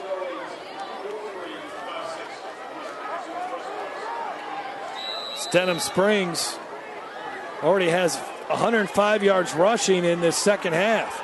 Kennerson back to the air, and Parker Evans makes a great grab over the middle for a first down. Well, and he limping after that as he's battling that cramping issue. He looked good on the reception there and cutting across the field, but then when he goes down, and you can see he's still not feeling 100%, as right there he gets up a little gimpy. Denham has to figure out a way to get some pressure on Kennerson. Now, Connedy's told us that his defense normally plays better in the second half after they make the adjustments. And Rankin's carrying it, and nothing happening there. He'll lose a couple of yards as the Yellow Jackets cut him off. Brendan LeBlanc leading the charge there defensively, along with Davion Nasseri. Again, a good job by this Yellow Jacket defense, knowing that Rankins likes to run off tackle. And that time they forced him outside and able to pursue him and get him down with a few yard loss there.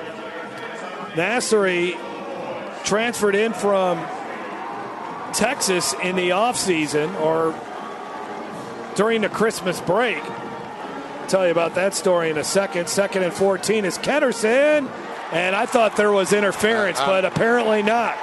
I'm with you, Jeff. I thought he was E.J. there. Burgess, I thought, had hit the receiver before. Let's see here if we can catch it on the replay, but I thought he was a step early. Let's see where that right hand, the left hand was draped around him, and I tell you what, lucky to get away with that one. It'll be 3rd and long for the Wildcats. They are 4 for 8 on third downs. The Central coaching staff is on the other side of the press box, and I heard them screaming after that play. 3rd down and 14. Kennerson winds up, and what a grab! What a catch! First down, Wildcats. The receiver is still down on the ground, but 17 yards on 3rd down and 14. And that's Dustin Franklin making another great grab. Yeah, one of the shortest guys on the football field tonight. But I tell you what, just shows you his athletic ability. Ball's a little high, but he goes up and just pulls this ball down. Strong hands. And the most important thing about that catch is he ran that route long enough to ensure that he got the first down. And now he's dealing with some cramping issues, too. Wildcats not properly hydrated for this one. Parker Evans battling with the cramping issues, and now Dustin Franklin, one of their big play wide receivers, down on the ground. Well, and that was a critical first down for Central. Obviously, the momentum had shifted on them. They had to punt the last series, and now desperately needing to get some points on the board and try to tie this ball game up on a big 3rd and long, able to pluck this ball out the air. Let's look at how it has gone for the Yellow Jackets this season. Tough loss last week against Walker. They jumped out on Zachary. They led it by 2 touchdowns on the Broncos, and then Zachary got it going. But you can see this team can be explosive offensively. And they finish up the year with 2 home games here in their hopes of getting into the 5A playoffs for the 2nd straight year. 2016 was a very difficult season for Denham Springs, as it was the final year for Drew Nettles. Of course, that was the flood as well, as Swift on the carry for a few yards. Bill Connedy's comes in, and he's been trying to change the culture, trying to build a program here. The thing is, in Livingston Parish, you got Live Oak, who's had success. They've been to the quarterfinals as recently as last year. Walker has had some great regular seasons where they've won 8 games or so. And Denham Springs has been hanging around the 500 mark a lot the last 4 or 5 years. So this is a community in Denham Springs really craving a winner, especially when they see the success that Live Oak and Walker are having. Yeah, I mean, the first thing you got to do here is win the Livingston Parish Championship. That's what these fans want to be able to tout. Kennerson off his back foot. Parker Evans open again. The track meet continues. Parker Evans. Down he goes at the 22-yard line. Ankle tackle by Tristan Douye. 29 yards as Kennerson continues to have a career night throwing the ball. Yeah, and credit Parker Evans. I told you, this guy was going to come back. When I saw him go down on the ground and saw his helmet off, he's like, look, I'll be back. He is just gutting this thing out. He is not anywhere near 100%. But again, they lose track of Parker Evans in the slot. Kennerson stays in the pocket, lets it go, and then, Parker does his thing in the open field. Looks like the Ghosts have taken our instant replay. Getting to be that time, man. Getting to be that time. 339 yards passing for Kennerson. Unbelievable. At the 22-yard line. Well, still no running room at all for Rankins. Well, he loses the ball there at the end. It's picked up by Murphy, but they say play had been stopped, a gain of a couple. Yeah, Jonathan Swift was essentially stopped in the backfield, but watch how he just shows you his strength and able to battle for a couple of yards here, just keeping those legs turning. He's got three Denham Springs defenders he's dragging. I tell you what, saw this guy Swift here in the pregame and warm-ups. Quarterback of the future for Central. He is just a freshman, but he's built like a junior or a senior. How about the quarterback of the present for the Wildcats? Can he make a play here on 2nd and long? Denham might be bringing the blitz, or at least some. Now they run it with Rankins. Rankins got a block. Rankins turns it upfield. He'll be a couple yards shy of the first down. Choppa Johnson, one of the defenders there for the Yellow Jackets. Well, here, as I told you, Rankins loves to cut the ball up, and they're stretching him out. But as soon as he sees a little opportunity, there he goes. That's what he wants to do, is get going north. And good pickup there by Rankins. And I can tell you that this is going to be clearly 4-down territory here for Central. Well, at least with a 3rd and 3. So you got essentially 2 downs to pick this up. Inside the Gary Lewis Properties red zone, they are 5 of 9 on 3rd downs. Rankins to the left of Kennerson. It's Rankins straight ahead. Is one of his better runs of the night. Ends up in the end zone. Touchdown, Wildcats. What a game. Back and forth, and Central able to stop some of that momentum of Denham Springs, taking the ball, driving it down the field, and had a little bit of everything on this drive. Kennerson got going, Parker Evans got going, and here's your guy Rankins you were talking about earlier that hadn't really been able to get going, but he got going on this drive and able to kind of dart through there and pick up another one. Extra point try coming up as Rankins gets into the end zone, his 9th touchdown of the season. For the tie, it's Fernando Perez.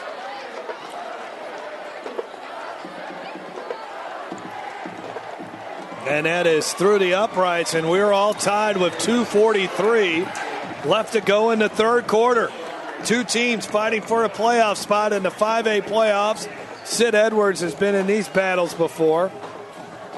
When Sid got to Central, he won 6 straight district championships. The last couple of years have been tough. Yeah, it's uncharacteristic, and they've suffered through the flood and everything else, and they've had injuries. Every time we do their games, the injury list takes up a majority of our conversation.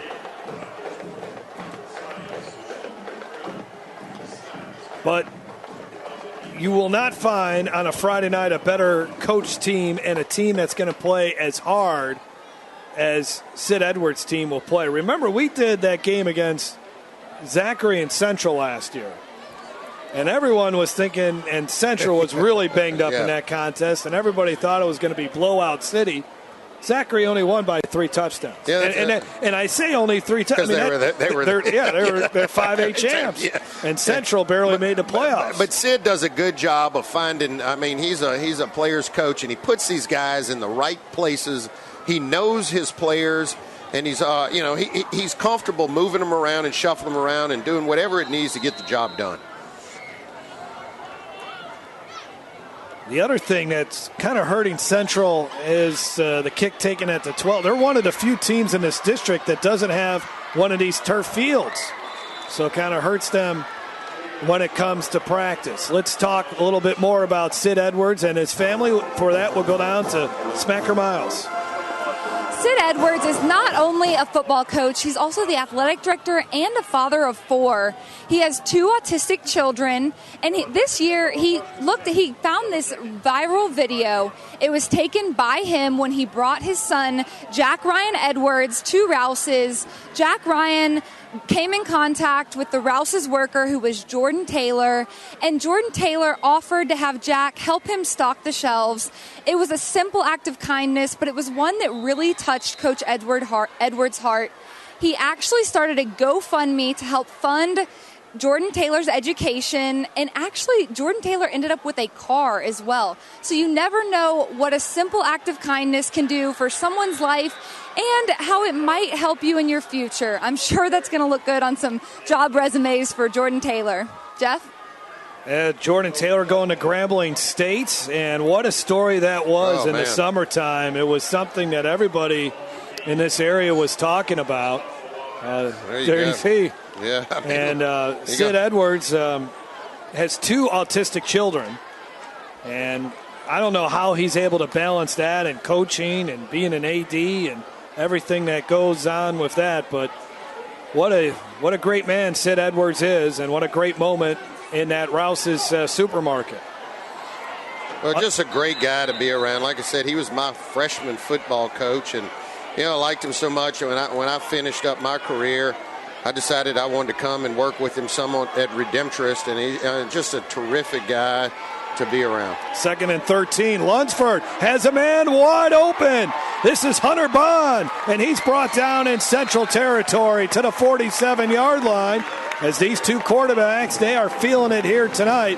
There's an injured Wildcat on the player on the field as Grayson Hannigan is slow to get up. 29-yard pass play. Well, when you have success running the football on first down, then that passing game is going to open up on first down. That's exactly what they did. Instead of running it with Muse, they play-actioned off of it. And there you go. You had Hunter Bond with a big pickup. 47-yard from the 47-yard line. Muse on the carry there.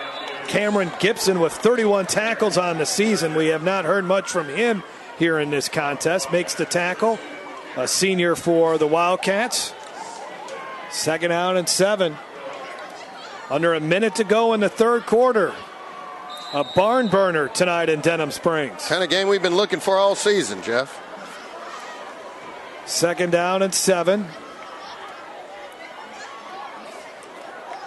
Jet sweep to Williams. Williams walks out of bounds after a gain of 4 to the 40-yard line, and it's 3rd and 3. This has been a well-played contest. It's been a little bit of everything, both offensively and defensively. And here you see Williams they're still running a lot of those jet sweeps, trying to get Williams and some of their other speedier players out there on the edges. Williams committed to Northwestern State. Had 5 catches for 191 yards and 3 touchdowns against Faraday. Play action fake, pressure coming, and they bring him down. Huge sack. Wildcats have been looking for a big play defensively all night. They get it right there. Richard Beffley, the sophomore linebacker, and it's now 3rd down and 12. Well, you can see here this time Central just dialed up the blitz and bringing Lassane, bringing others from the secondary. And, when you blitz, you better go get the quarterback, because if Lunsford gets out of that, then it's likely a deep shot. But that was actually 3rd down, so it brings up 4th down, and the Yellow Jackets will have to punt for the first time here tonight. And their punter is J.P. Preston, who has not had a very good season punting the ball, only averaging 23 yards. And that's the final play of our 3rd quarter. 12 more minutes to go here. We might need more than that. It's 28-28 is our score. Denham and Central. You knew the Battle Line rivalry would come down to the final quarter. We'll be back after this. When I tore my ACL, I didn't think I'd ever be able to play soccer again. My doctor told me how important physical therapy would be, so I chose Peak. I'm glad I did. Now I'm stronger, faster, better than ever. Choose Peak. Choose Peak Performance Physical Therapy. When I get back to Baton Rouge, I get in my Blues Mobile and I drive right on down to Partner's Barbecue. And you know what I do? I get me some ribs, all tender too. Some baked beans, some potato salad, some smoked sausage. You got to come on down to Partner's Barbecue, yeah. That's what I'm talking about. President Trump's new campaign slogan, promises made, promises kept. When appointed, Kyle Ardwan promised not to be a candidate for Secretary of State. Kyle immediately broke his promise. Like President Trump, Representative Rick Edmonds keeps his word. Endorsed by conservatives for his fight against voter fraud, vote buying, and illegal aliens voting. Voted no to all of Governor Edwards' tax increases. It's what Rick promised. I'll fight to protect your ballot, just like I fought to protect your wallet. Rick Edmonds, Secretary of State. Exercising is my life, so when I had to stop because of my foot and ankle pain, I was absolutely devastated. I chose Peak, and they taught me how to relieve the pain. They really do bring out the athlete in everyone. Choose Peak. Choose Peak Performance Physical Therapy. Start of the fourth quarter here from Denham Springs, and it's no surprise that this game is all tied up. Look at the series record, 33-4, as this is the 71st edition of this Battle Line Rivalry. And then look at the points scored, only separated by 11 points after 71 game, or this being the 71st game. So no surprise at all that we're all tied up at 28 as we begin the fourth quarter. Now, Denham Springs has just punted, and a fair catch was called at the 15-yard line. We have an injured Wildcat player on the ground. So we got 11:54 left to go in the game. Central gets the ball back after tying it on their last possession, but they will start from their own 15-yard line. That's amazing. When you look at those stats, how close this series has been. Tied 33-33 and 4 ties in the series, and the way this game is going tonight, who knows? The win-loss column or the tie column will go up here. 28-28, as you mentioned. Well, and you got to credit Robert Graves for providing those statistics. Our Over the Middle podcast, you can check it out at YurView.com with recruiting guru Jeremy Crabtree. This week, he is joined by Sean Callahan of Huskers Online to discuss the new Nebraska coach, Scott Frost. For more on that, you can go again to YurView.com and check out Jeremy's weekly podcast called Over the Middle. Also, if you go to YurView.com, you can find all the highlights of our games this season. Check out the other games that are being done in Cox Communication markets all across the country. And again, our regular season finale, we saved the best for last, right, Jason? Kentwood versus Southern Lab, as those two teams will once again battle it out for a district championship. Maybe we've saved the 2 best for last. Yeah, because this one is no slacker either. It's been a terrific game, and it has developed a little differently than we thought. As you look at next week's game from A.W. Mumford Stadium, the Kittens taking on the Kangaroos. Kentwood, the number 1 ranked team in Class 1A. Kittens ranked number 3. Should be a lot of fun to close out the regular season. Kentwood, home of Britney Spears, is that right? I guess, yes. That's still a thing at the 16-yard line. I'm old, Jeff. Sorry. Isaiah Rankins for a few yards, and then he gets thrown back. As there's Brendan LeBlanc. Both of these teams got great middle linebackers. Brendan LeBlanc for Yellow Jackets and Drew Lassane for the Central Wildcats. And both of them have played well here tonight. Let me redeem myself. Home of Collis Temple. Kentwood. There you go. Is that better? I like that. I like that better. Or how about the young man who caught the game-winning touchdown pass for Alabama last year? No. You don't like that one, huh? Completed to Jalen Murphy. Bad week to be talking about this. I thought since it was the open week, we could. It's still the same week. It's all one transaction. Jalen Murphy's had a nice night catching the ball. All these Central receivers, I mean. He's a good-looking receiver, too. I mean, that's a big dude. You look at Central statistics, they don't have one receiver that has more than 20 catches. And tonight, they are having a season's worth of catches here tonight. Now they go back to Rankins, and he gets shut down right away. But that was a third down run, and it's close if he got the first down or not. Yeah, I'm trying to see here. All depends on the spot, and he did not. He's about half a yard shy, and Sid Edwards has a decision to make here. I know what he wants to do, but I'm not sure that I'd do this. I don't know that I would risk giving him the ball. And you can see he's trying to figure it out. Yeah, I think this is the right decision. I know it's hard, and you got some physical runners back there, but Kennerson's not at 100. If you did it, I think you're probably putting Parker Evans back there and letting him run the ball from the quarterback position. But I think this is the right decision. Let's see, who's out there to punt? Is it Parker Evans? Yeah, Parker Evans. And you got to be careful. Now, look, he'll if he sees an opening, he'll tuck this thing and run it. And look, they're bringing the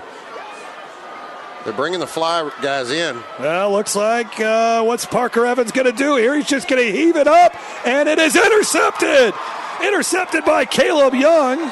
So it works out as a 6-yard punt, I guess, if you want to look at it that way. But the Yellow Jackets will have the ball with 10:02 to go with great field position.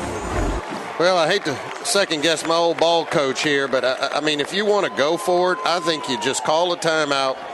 You line up, you figure out who's your best playmaker to get you a half yard, but to snap it 16 yards deep and then try to have Parker Evans, who's not 100%, try to run around and make a play for you, I think the risk just goes way up there. And it looked like they were rushed to pull that off. So 1st and 10 at the 34-yard line. That is the first turnover of the night for that Denham Springs defense, or special teams unit, however you want to look at it. But it's a turnover regardless. I thought at least maybe come up to the line, a couple of hard counts. You wonder, Jason, Central's struggles to run the football, how much that went in. Look at this, almost a turnover there as Lunsford was dragged down from behind. I don't know how he got the ball to Muse. This thing is a physical contest. You got bodies flying before the play, after the play. And here you can see he just pitched it to him. Yeah. And watch this contact at the end with Lassane. I mean, this thing is getting chippy. Tie game. Wow, and that could have been horse collar too. And looking at it, that should have been a horse collar penalty. 2nd and 10. Here's Drummer. Drummer has been excellent in space. He doesn't have much space that time. And he gets 4 yards and a big 3rd down coming up now for this Yellow Jackets offense. And all of a sudden, both teams are starting to play a little defense here.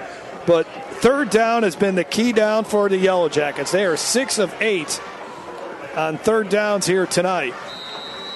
But this is only their second 3rd down opportunity in the second half. I think it's going to number 5. And there it is on the draw. And there's number 5 going towards the end zone. Muse got brought down right at the 1-yard line. Well, they spread you out. He gets in the shotgun. They ran a lot out of the eye, but here, again, just a little misdirection out of the shotgun and just a big hole. Credit that that offensive line for Denham. And again, Muse just dragging defenders. Looked like he might have gotten in there. 28-yard run, back to the line of scrimmage, quarterback sneak. And I don't think he got in there. Tyler Scott kept Lunsford out of the end zone. Trying to untangle all the bodies down there. Tell you what, number 5 would be my guy right here. I wouldn't play around with this thing. I'd turn around. I'd let the whole stadium know. Second and goal. Ball is inside the 1-yard line. Here it is. Lunsford hands it to Muse. Touchdown, Yellow Jackets. Do that the first time. I think you could just tap on your backside, say right, and nobody's going to stop him from a half a yard. Not the way that he's been running the football tonight. And for the second time tonight, Denham Springs has a lead. That is 2 touchdowns on the night for Muse and 156 yards rushing. Again here, nothing fancy, just I'm coming right at you, right off tackle. And again, look, this Muse has had a great game, but this Denham offensive line has really been getting a good push up front.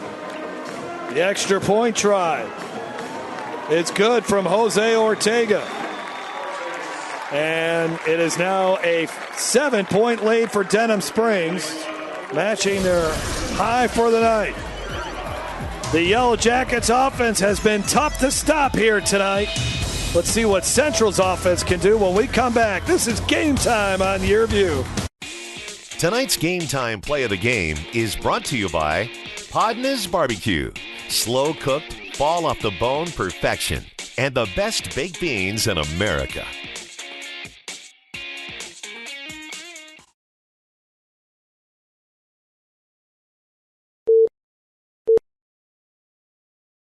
I'm at the Washington Street exit. This is the only place in the United States where the interstate system funnels down to one lane. There's a reason for that. It's stupid.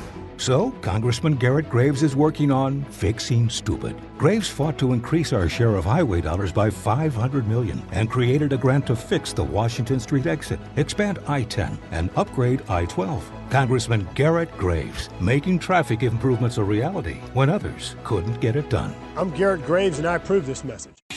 Tonight's Game Time League standings are brought to you by the best place for you to live and work in South Louisiana is West Feliciana Parish. Check out WFParish.org. West Feliciana Parish, where you really can have it all.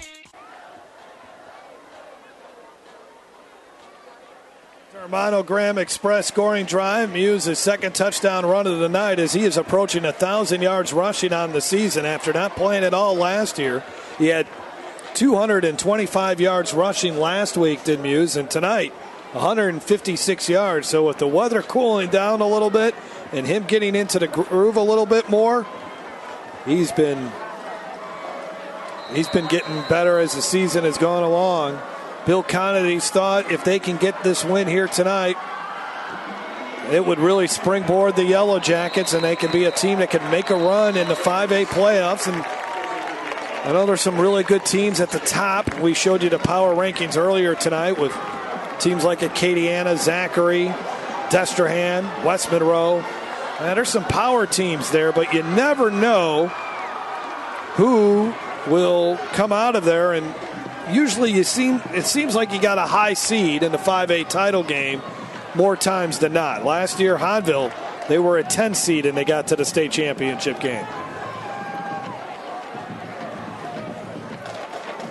And I'm not a power rankings expert. I'll sit here and tell you that. But you wonder if they can get 6-4. They get closer to that 16 seed that you shoot for so you can host a playoff game. Kennerson under pressure and goes down. Brought down. There was a couple of Yellow Jackets there, but the first guy to him was Caden Berard. That's his third sack of the season. A loss of 2 as they've been getting more pressure on Kennerson here in the second half. Yeah, they have. They've been getting to him. And again, Kennerson not looking to run like he would normally. We have not really seen him escape the pocket tonight. Give some credit to this Denham defense, but also we know that Kennerson's probably not 100% in terms of running the football. Again, playing with a fractured big toe. Parker Evans gets deposited on the play, but that's going to be a first down despite the hard hit from Hayden Horn. Parker Evans, I'll take him on my team every day of the week and 2 times on Friday. Well, look, Kennerson is we know he's a great quarterback back there, but Parker Evans is definitely the MVP of this football team. I mean, when you've got a player that can do so many things for you, both offensively, defensively, and special teams, you got to have this guy. And not only good catches he's made tonight, but really grinding it out, playing through a little bit of some cramps and injuries. 6 catches for 157 yards and a touchdown for Parker. This one's lofted up there, but somehow almost catching it. And what a vicious hit that Franklin take. And there are flags all over the field. He got hammered. And there is some words being exchanged. We have not a very good scene on the field right now. And you got coaches trying to move them, keep these players separated. And we talked about it. Look, this is a chippy environment, chippy atmosphere. And, I want to see if we get another good look at this hit on Franklin. Obviously, thinking the head neck area, and that's what drew the flags. It was kind of bang, so I didn't see it cleanly. It was a vicious hit, I'll say that. Now, whether there's how much the helmet was involved, Sid Edwards is out there, and this is a. Well, that's what I'm looking for, is to see where the helmet came in. But obviously, Dustin Franklin, the immediate concern is with him. He's down on the ground, and they've got all the doctors and others around him. And then there were flags after the play as well, so a lot to sort out here for our officiating crew. And a lot of concern for Dustin Franklin. Again, the smallest guy out on the field. He's 5'5", 140 pounds. That ball just kind of floated out there. And it allowed defenders to really come in and bear down on Franklin, who I thought was going to catch this ball. Here we go. Let's see where it comes in. Looks like Williams coming in there, and yeah. That's no. I mean, if that's college football, he's gone. Yeah. Now that's targeting. That's targeting. That's clearly targeting. You can't do that. He's defenseless. You just can't go for that head or neck area. And great sign. Yeah. Dustin Franklin is running, or was running. Now he's walking back to the sidelines. Well, it shows you how tough he is. But I don't think it's going to be over. You can see the doctors following him over there, and they're going to put him through some sort of protocol before they put him back on the field. And that is really lit a fire on Central's sideline. And now we got to sort out what happened after the hit, because not sure which way those flags are going to go. Will they be offsetting or? But here it again, just can't go in that high. It's just dangerous, and it's dangerous for both players. Not to make any excuses for DJ Williams, it's also difficult when you got a 5'5" receiver. There's only so much body there that you can hit with. But the problem is leading with that helmet. And we'll find out what happens, but a lot to discuss here with the officials. All right.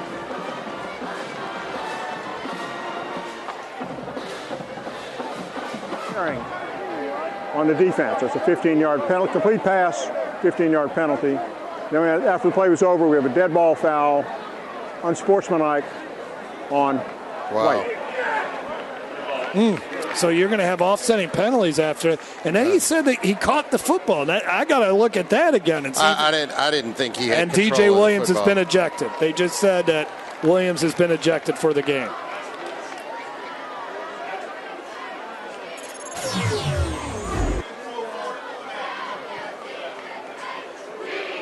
Let's see if he catches this ball, Jason. No, I mean, that's not a catch. That's not a catch. I mean, it would be a catch fumble before it would be a catch.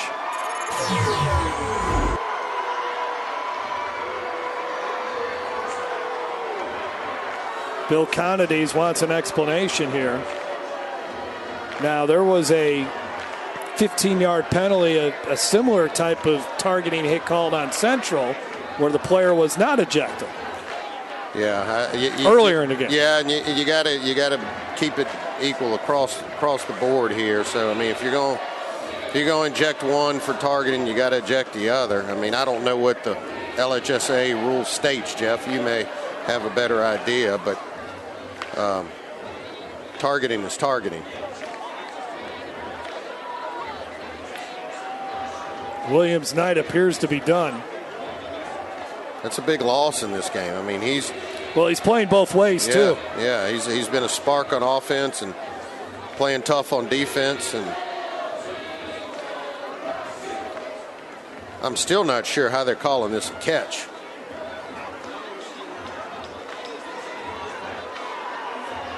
Wow. Well, I think that just hurt him.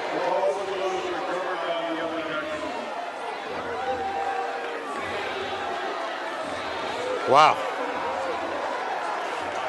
A lot of activity to sort out here. But it's first, after all that, it's 1st and 10 at the 43. Conades is very upset. Yeah, well, he's upset because he knows it wasn't a catch. I mean, it's one thing to throw the guy out for targeting. It's another thing when you just you kind of blow the call. And I think it shocked him. Like, why is the ball 1st and 10 down here when he saw it come loose?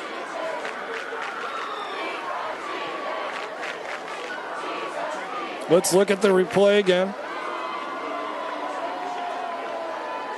You know, the other thing is, and if it's a catch, Denham Springs recovers the fumble then. Well, that's what I'm saying. If it's anything, it's a catch and a fumble. It's not a catch in Central's ball here, but so see, he's not down on unless, again, and I can't imagine there's a rule in the rule book that says, hey, if you get targeted on a play, that is somehow a catch. but that clearly was not. And he saw Hayden Horn picked up the fumble after that. Williams has to leave the field too. That's the other thing that needs to occur in this game, and that's what's happening right now.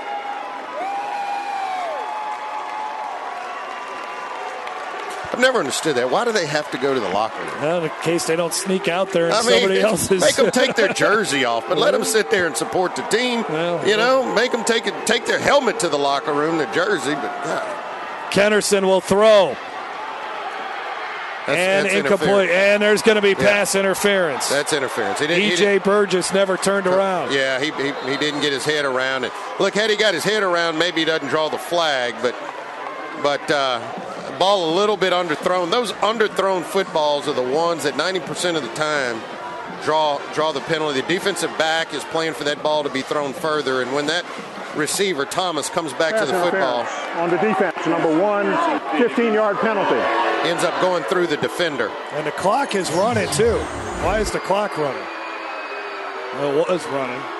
Right here. See, he doesn't get his head. Yeah, he just can't get back to the football. And good job by Thomas selling it. I mean, he reached his arms out there like, hey, he's stopping me from making a play on the football.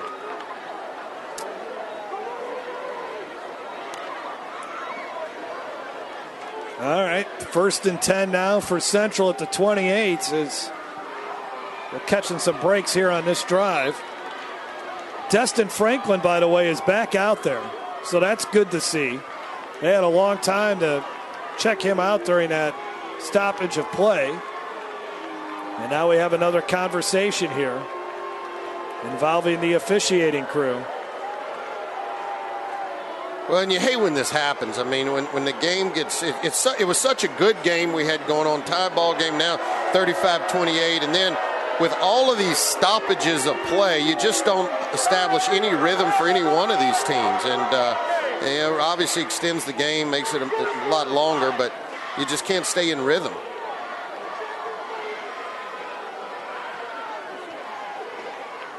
And these have been some very long stoppages of play.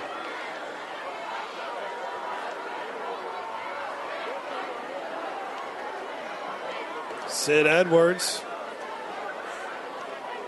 Thankful that Dustin Franklin's back on the field. Yeah, that was the thing. The clock was still rolling for several seconds. So they got to put 15 seconds on the clock.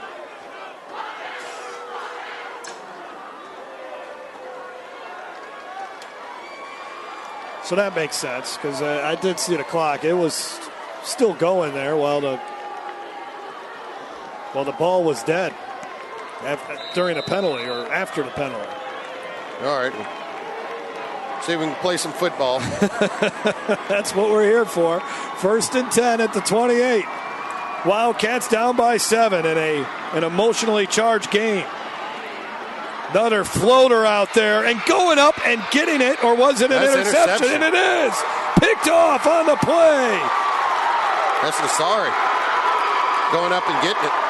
Davey and Nassari, now they're saying incomplete, or are they saying that Central had it? I thought Parker Evans caught that ball. Well, Parker was the first one to go up. He leaps up there, but it looks like maybe Nassari came behind him and took the football. But see, he goes right there, and then I'm wondering if Nassari pulls it out as he comes down to the ground. Man. He did. But I think they're calling this a catch for Parker Evans. Let's see here. What a battle for it. No, he never has that football. That's an interception. That should be an interception. That is an interception. Oh, man. Man, I almost wish I could share my monitor with him, Jeff. You got to get these right here. I mean, this is critical. And that's good sportsmanship right there. I mean, after everything that's going on, personal fouls against both teams, chippy, the big hits, but you still like to see that. You know, the guys talking with each other. They just want to play hard. Each team wants to win. But here, you see Parker goes up initially. Nassari doesn't leave his feet. Parker out jumps him. But then Nassari just pulls it from him. And That's a catch, too. There's no the bobble. ball that didn't hit the ground, anything. Oh, man. Can we do a do-over? I guess not. Can we go back to when this game was a crisp, moving game? Man, I don't to have two critical plays like this out of three that we've seen.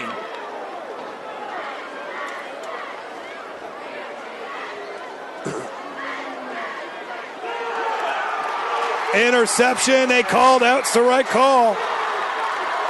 That is the right call. Davian Nasseri with the huge interception, his second of the season. Coach Bill Conity said this kid just makes plays, the transfer from Texas. And what a big interception. Well, that's huge. And most importantly, the referees got it right. Yes. I mean, that's the thing. You hate to see when games are turned on questionable calls, and everybody's human, but it's a good job of them, taking the time, huddling up, figuring out what each person saw there, and making the right call.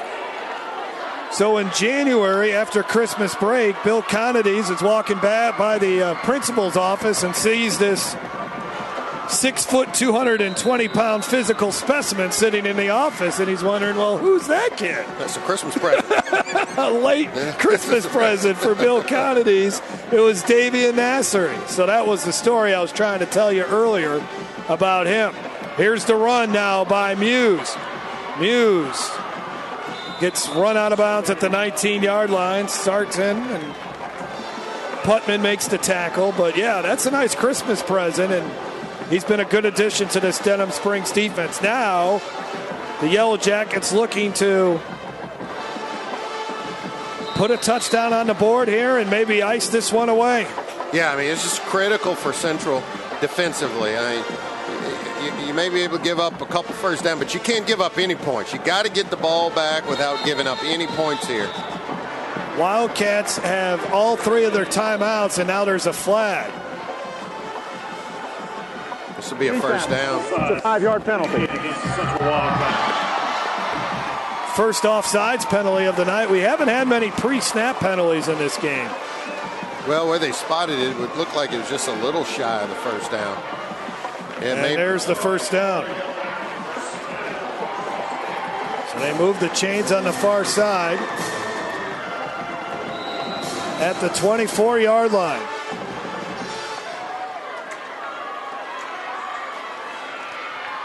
They've run this play a lot, this counter, and it gets them 5 more yards, maybe 6, maybe even 7. Yeah, this is where if you're Central defensively, you're going to have to start taking some risk here. I mean, you're going to have to start bringing more hats around the line of scrimmage and trust some of your corners that can just play man up, because you can't let Denham Springs just milk the clock. And we've seen them run Muse a big part of this game, so they've got the running back that can really just wear this clock down and get first down after first down and, maybe seal this game for them. So 168 yards now for Muse.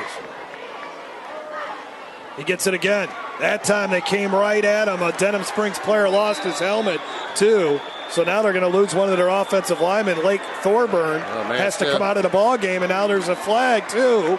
And we got an injured Central player, or at least a player slow to get up. Well, Murphy's pretty excited over there. Not sure what that's all about. And there's a penalty on Denham Springs. And it's a 15-yard personal foul penalty on the Yellow Jackets, as this game is really deteriorated with the chippiness. Well, and you're going to have both sides are going to have to control their emotions. This game is still very much a contest, and it's plays like this and unable to control your emotions that could really cost you the game. So both sides need to be careful here. This is a dead ball penalty, so that means it's third down. Or it should be anyways. And you got to get a new center out there too, because Lunsford or Thorburn lost his helmet. Whistles blowing. Central probably wants to find out, what is it, second or third down? I think we all want to know that question.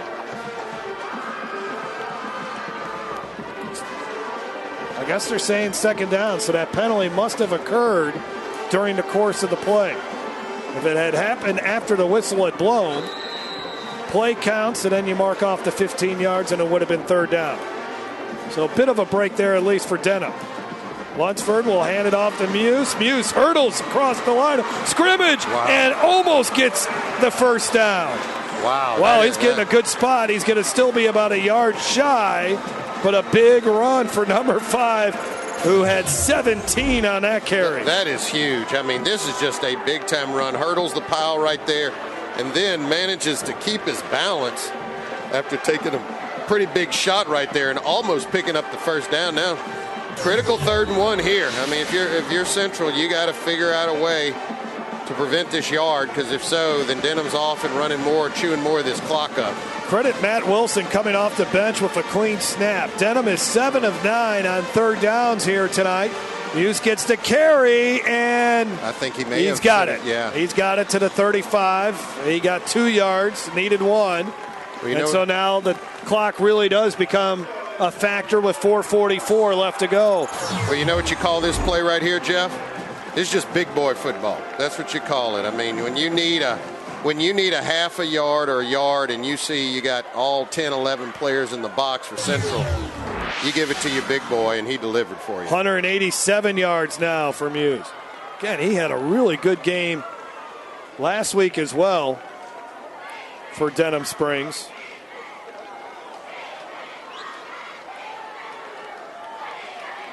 Rushed for 225 yards. And the loss to Walker on 41 carries. He's got 37 here tonight, 32 for 187. And that is now 24 first downs on the night for the Yellow Jackets. At the 35-yard line. More Muse. And Wildcats know who's getting the ball now. There is no secret anymore. Lassane and a host of Wildcats bring him down, and more shoving and stuff like that after the play. When does Sid Edwards use that first timeout? Well, I think you see what happens on this play right here. I agree with it. It's still got 4 minutes left, but in case he rips off another big one, you need to have those 3 timeouts in your pocket. So right here, I think if they can get him, keep him within a few yard gain, and I think you call that timeout and try to stop him on 3rd and long. 2nd down and 9. Here's the play action fake. And it's open. Great call. And this is Longley for a first down into Central territory. Great call. Great call there by Coach Conades. And I think everybody in the Parish thought Muse would get the ball. And this has been there for him all night. Just that play action. Longley slips out there in the flat. And good ball thrown there by Lunsford on the run.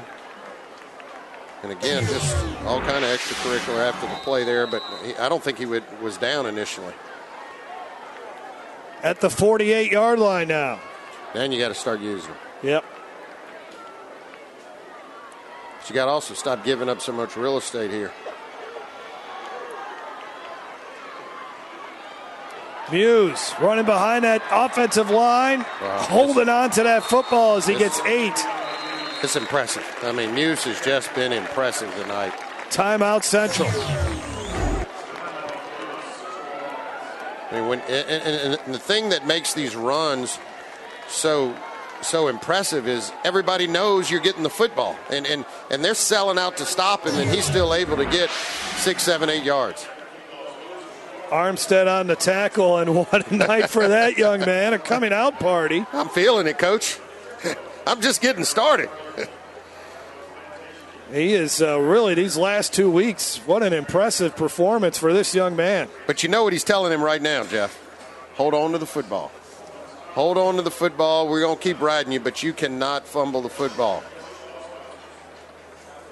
The fourth quarter last week really hurt Denham Springs in that 39-13 loss to Walker as they gave up 20 consecutive points in the final quarter to lose that game. They were right there with the Wildcats at the end, and it's been a lot of missed opportunities this season for Denham Springs. And Well, Bill Parcells came out with the famous phrase, "You are what your record says you are," but watching this Denham team, especially on offense, they're better than a 4-4 team.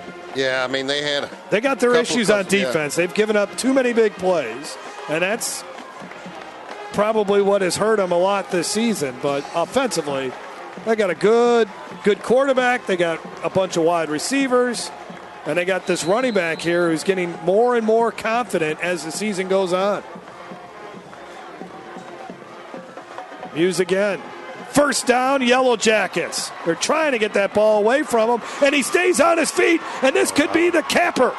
And he gets ushered out of bounds at the 10-yard line. Wow. That gets him over 200 for the night. I told you, he's just getting warmed up. This guy's feeling it. I mean, he is just saying, hey, look, I want this game. Put it on my back, coach, and I'm going to take care of it. And he's sure done that tonight. 41 carries last week against Walker, 35 here tonight for 226.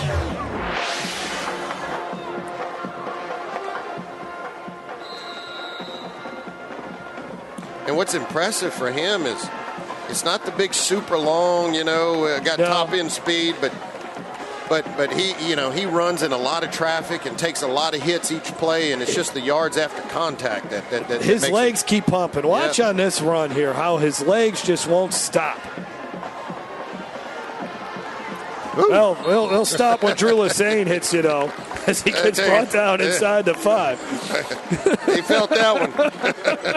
Lassane is a big boy, too. Yeah, he'll come over and laid the wood. I'm sure he's been looking for that hit all night.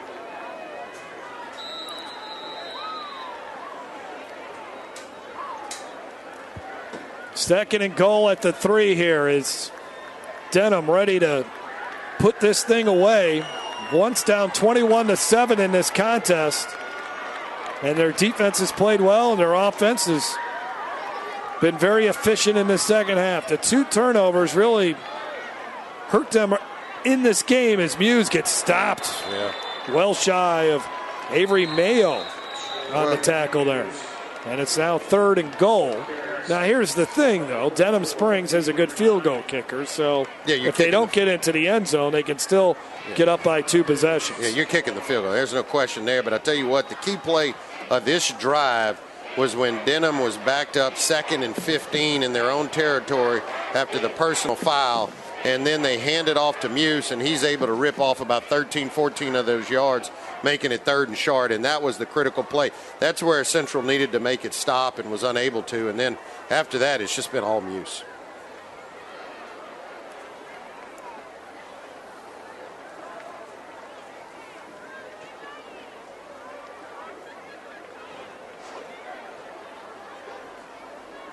Great football game here tonight. Expecting another good one next week in our regular season finale. Kentwood and Southern Lab, and of course we'll have postseason coverage for you here on YurView. So we'll lead you to the semifinals on the non-select side. Southern Lab and Kentwood. Been looking forward to that one all year, and I do not think it will disappoint. See a lot of Division I prospects in that game.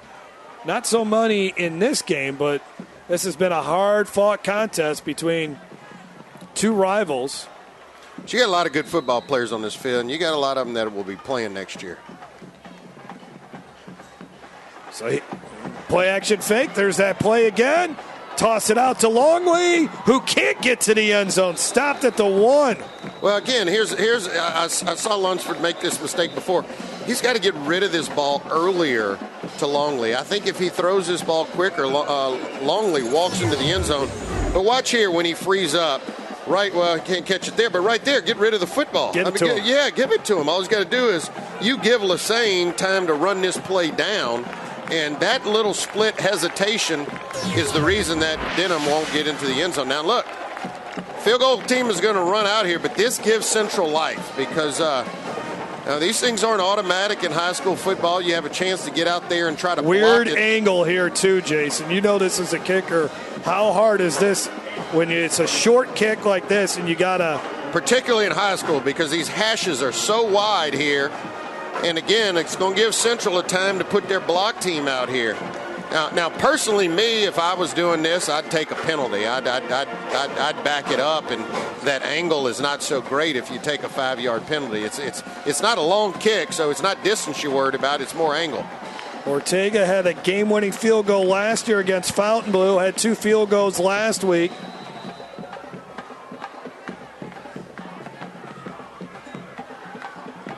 And it is through the uprights. Nice job by Jose Ortega. That was clutch. And that gives Denham Springs a 10-point lead now with 1:52 to go.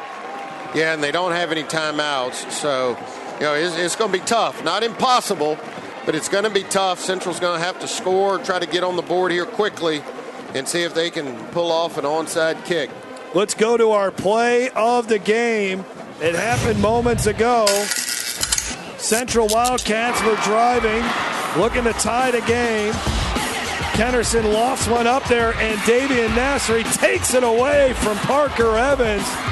That is our Panda's Barbecue play of the game. And great job by the officials to get together, talk about it, and after a several-minute conversation, decided it was Nassery with the interception. And that play was almost as good as that pot in the sausage and chicken I had before the game, Jeff. There was a lot of chicken there. I wonder if it's still there. I might bring some of that home. Yeah, it's a little trek back, man. Yeah. There ain't a whole lot open when we leave here. The student section's over there. I'm sure they've probably collected that chicken now. Here's the kick. Oh, he boots this one.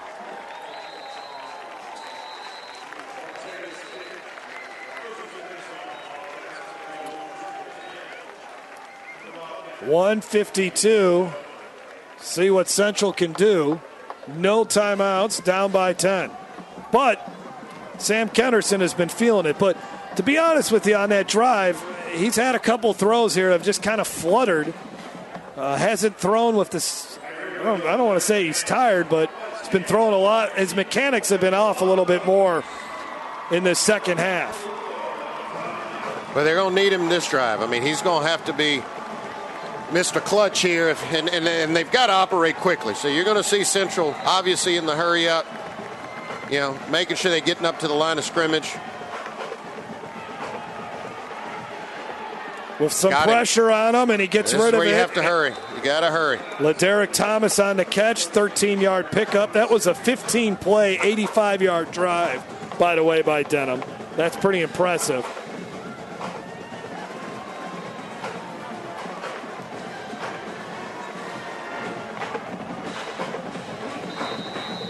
Now, okay, we got the clock going again now that they get the chain set. Kennerson winding up. Another battle for the football. There's a 15-yard pass interference penalty going to be called. Cade Cole grabbing at Parker Evans. Well, Parker Evans sold this one. Now, normally he goes up and tries to make a play on the ball. This time he did not leave his feet. But let's see if we can see where the contact comes in. Ooh. Well, he kind of bumped him on the way back to the football, and you can see him asking for it. One of you with your yellow hankies. Penalty remains first down. Gives Central 15 more yards here. Minute 31. They've picked up about 30 yards here in 2 plays, so that's efficient production there. Now I think 12 or 13 is going to be your guy here. It's either going to be, if you need a big play, it's going to be Franklin or Thomas. Those are your guys that can really stretch the field for you. And one of Denham's better defensive backs, DJ Williams, out of the game because of targeting. More pressure on Kennerson. Another floater out there. Yeah, he was feeling the pressure that time. He just threw one over to the sideline to see if maybe his big guy can go make a play there. Yellow Jackets rush 5, and they're getting at him now. Kennerson's number is still really good. 18 of 27 for 394 yards, 2 touchdowns, and then that interception that he just threw. Well, he's silenced his critics here tonight. I mean, anybody tells him he can't throw the football well, he's just going to point back to this game and tell me if you think 400 yards of passing is good enough. But he's got to start stepping into these throws here. Too many just passes that have been hanging up in the air.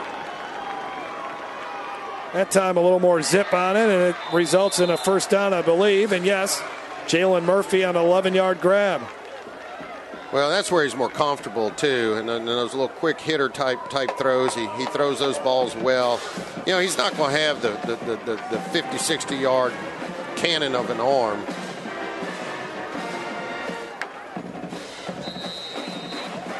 Ball up to the 42.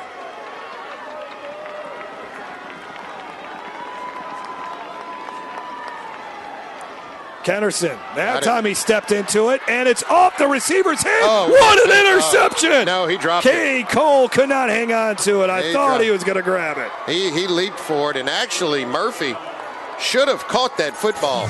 You know, again, just couldn't quite get it there on the run. He has to come back a little bit for it, but when he does, he loses his footing is what happens in that time. Almost an incredible interception by Cade Cole. That's what you call never giving up on a play. It looks like your man is beat there and he's going to come down, but he continues to pursue the play, and almost a Superman-like interception. Sure, Cade Cole's eyes got really big when he saw that ball off the body of Murphy. Kennerson throws one deep again. There should be pass interference. Yeah, I thought he held Thomas there. Looked like Burgess may have grabbed him. So it'll be 3rd down and 10. We'll look at it again. Watch Kennerson got hit bad. Number 1 here. Yeah, it's at the end. I think it was right before there is when he turned him a little bit. But Thomas didn't throw his arms up or say anything. So you got to beg for that call, Jeff. I mean, you can't just, you know. Central is 6 of 11 on 3rd downs. Got 2 downs to play with here. Missed his guy. He's been hitting that pass all night, but Juan Banks couldn't make the grab, and now it's 4th down.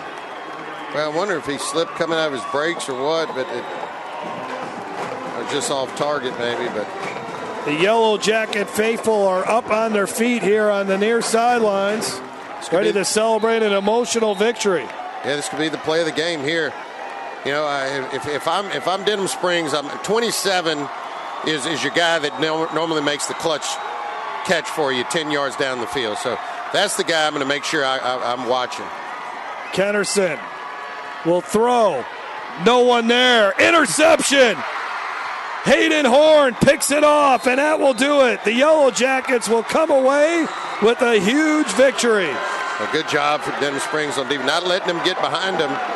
But again, it looks like Central elected to send everybody deep, and you figured you might have a curl or shorter route there just to pick up the first down, but no, a bunch of fly routes, and Denham Springs had that well defended. Good job playing center field there by Hayden Horn and picking off and sealing this game.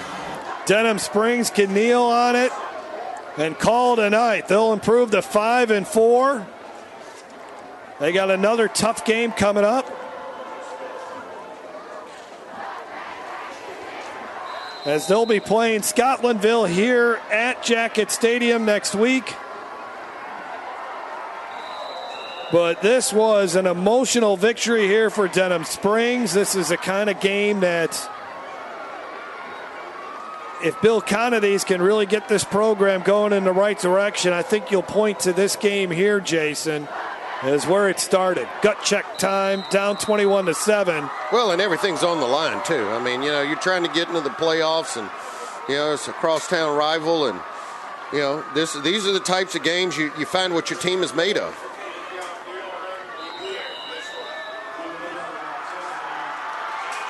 Physical game, penalties all over the place, and, you know, this is just a tough fought contest, and very much a playoff-like atmosphere. Certainly was. Central will fall to 4 and 5. Let's find out who our player of the game is. Not a difficult decision here tonight based on what he did. Trev Muse rushed for over 200 yards. Let's take a look at our player of the game. Trev Muse was the catalyst here tonight. Shook off an early fumble in this game and finishes with 231 yards. So the last 2 weeks, he has now rushed for over 500 yards. Actually, over 450 yards in the last 2 weeks. My math a little off there. But he is our player of the game. 37 carries. That's carrying a load there, my friend. Quickly down to the field and Smacker Miles. Coach, you knew how important that first drive of the second half was. What did you see from your guys on that drive, and how did that carry over to the rest of the game? Well, they had confidence. That's the biggest thing. Central couldn't stop us, and the kids knew it. We only stopped ourselves really in the first half. So they had the confidence to go out and do what they were supposed to do. And we're a team that kind of feed off of each other's emotions and how we play. So if the defense does well, typically the offense will do well and vice versa. You mentioned emotional, and it was certainly an emotionally charged second half. But with about a minute to go, after you guys had kicked that field goal, you were hugging some of your players. What were you saying to them? I love them. They frustrate the hell out of me sometimes, but so do my kids. But these are my kids, and I can't say enough about Trey Muse. Just an incredible story, and what he's been able to overcome, and just to have a night like tonight is very special for him. Across America with Mega Jackpots, it's Mega Millions. Hello, America. I'm John Crow. It is Friday, October 26th, and tonight's Mega Millions jackpot is an estimated annuitized $40 million. To win that jackpot, you must bet seized by white balls plus that gold Mega Ball. Now, let's see if I can make you a millionaire tonight. Our first winning number tonight is 28. That's followed by 1. Up next, we have 61. Your next number is 63, and your final white ball for this Friday evening is 62. Now for the Mega Ball, that Mega Ball number is 5. Again, tonight's winning numbers are 28, 1, 61, 63, 62, and the gold Mega Ball is 5. That's all 6 numbers. Tuesday's jackpot could be $45 million. Play on, America.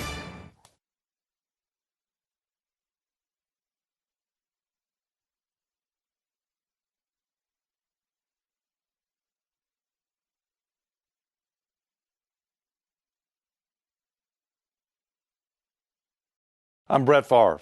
As a quarterback in the NFL, if I didn't stay focused, I ended up on my back or worse. Even the smallest distraction could make a good play or offensive drive come to an end. When you're in a car, the smallest distraction could end much more than a drive. It could end someone's life. Just like I refuse to lose on the field, I refuse to lose someone I love to distracted driving. And you should too. Focus on the road. Don't drive distracted.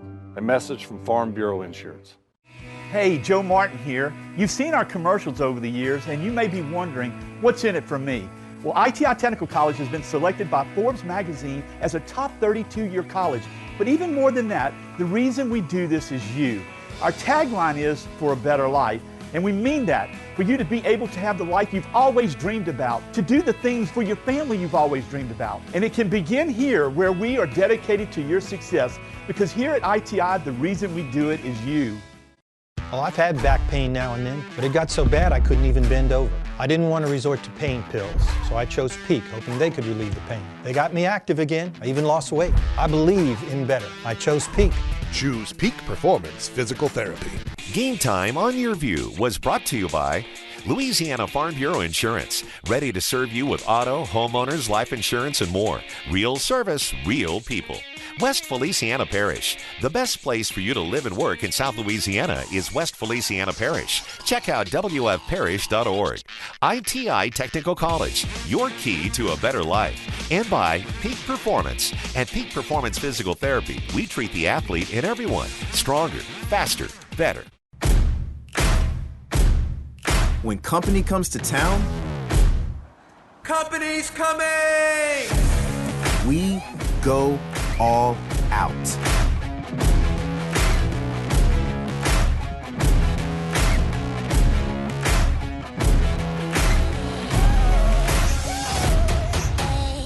All you got to do is get down here and visit Baton Rouge.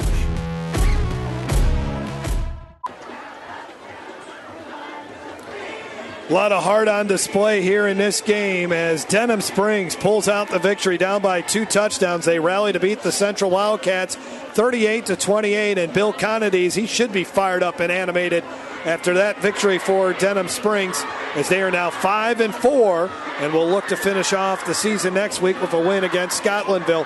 For the Central Wildcats, hey, they're still in good spot to make the playoffs as well. They got to shore some things up, get Kenderson a little bit more healthy, but definitely a step in the right direction for them offensively.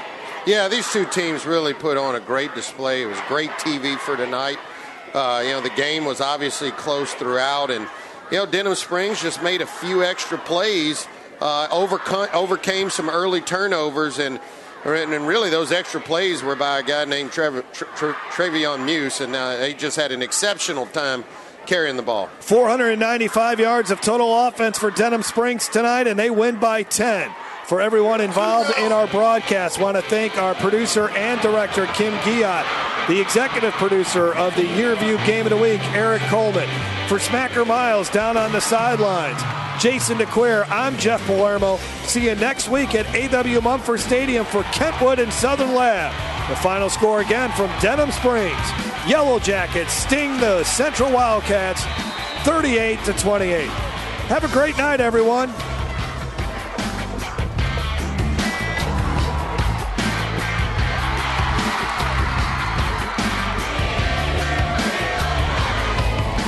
Game Time on YurView was brought to you by Louisiana Farm Bureau Insurance, ready to serve you with auto, homeowners, life insurance, and more. Real service, real people.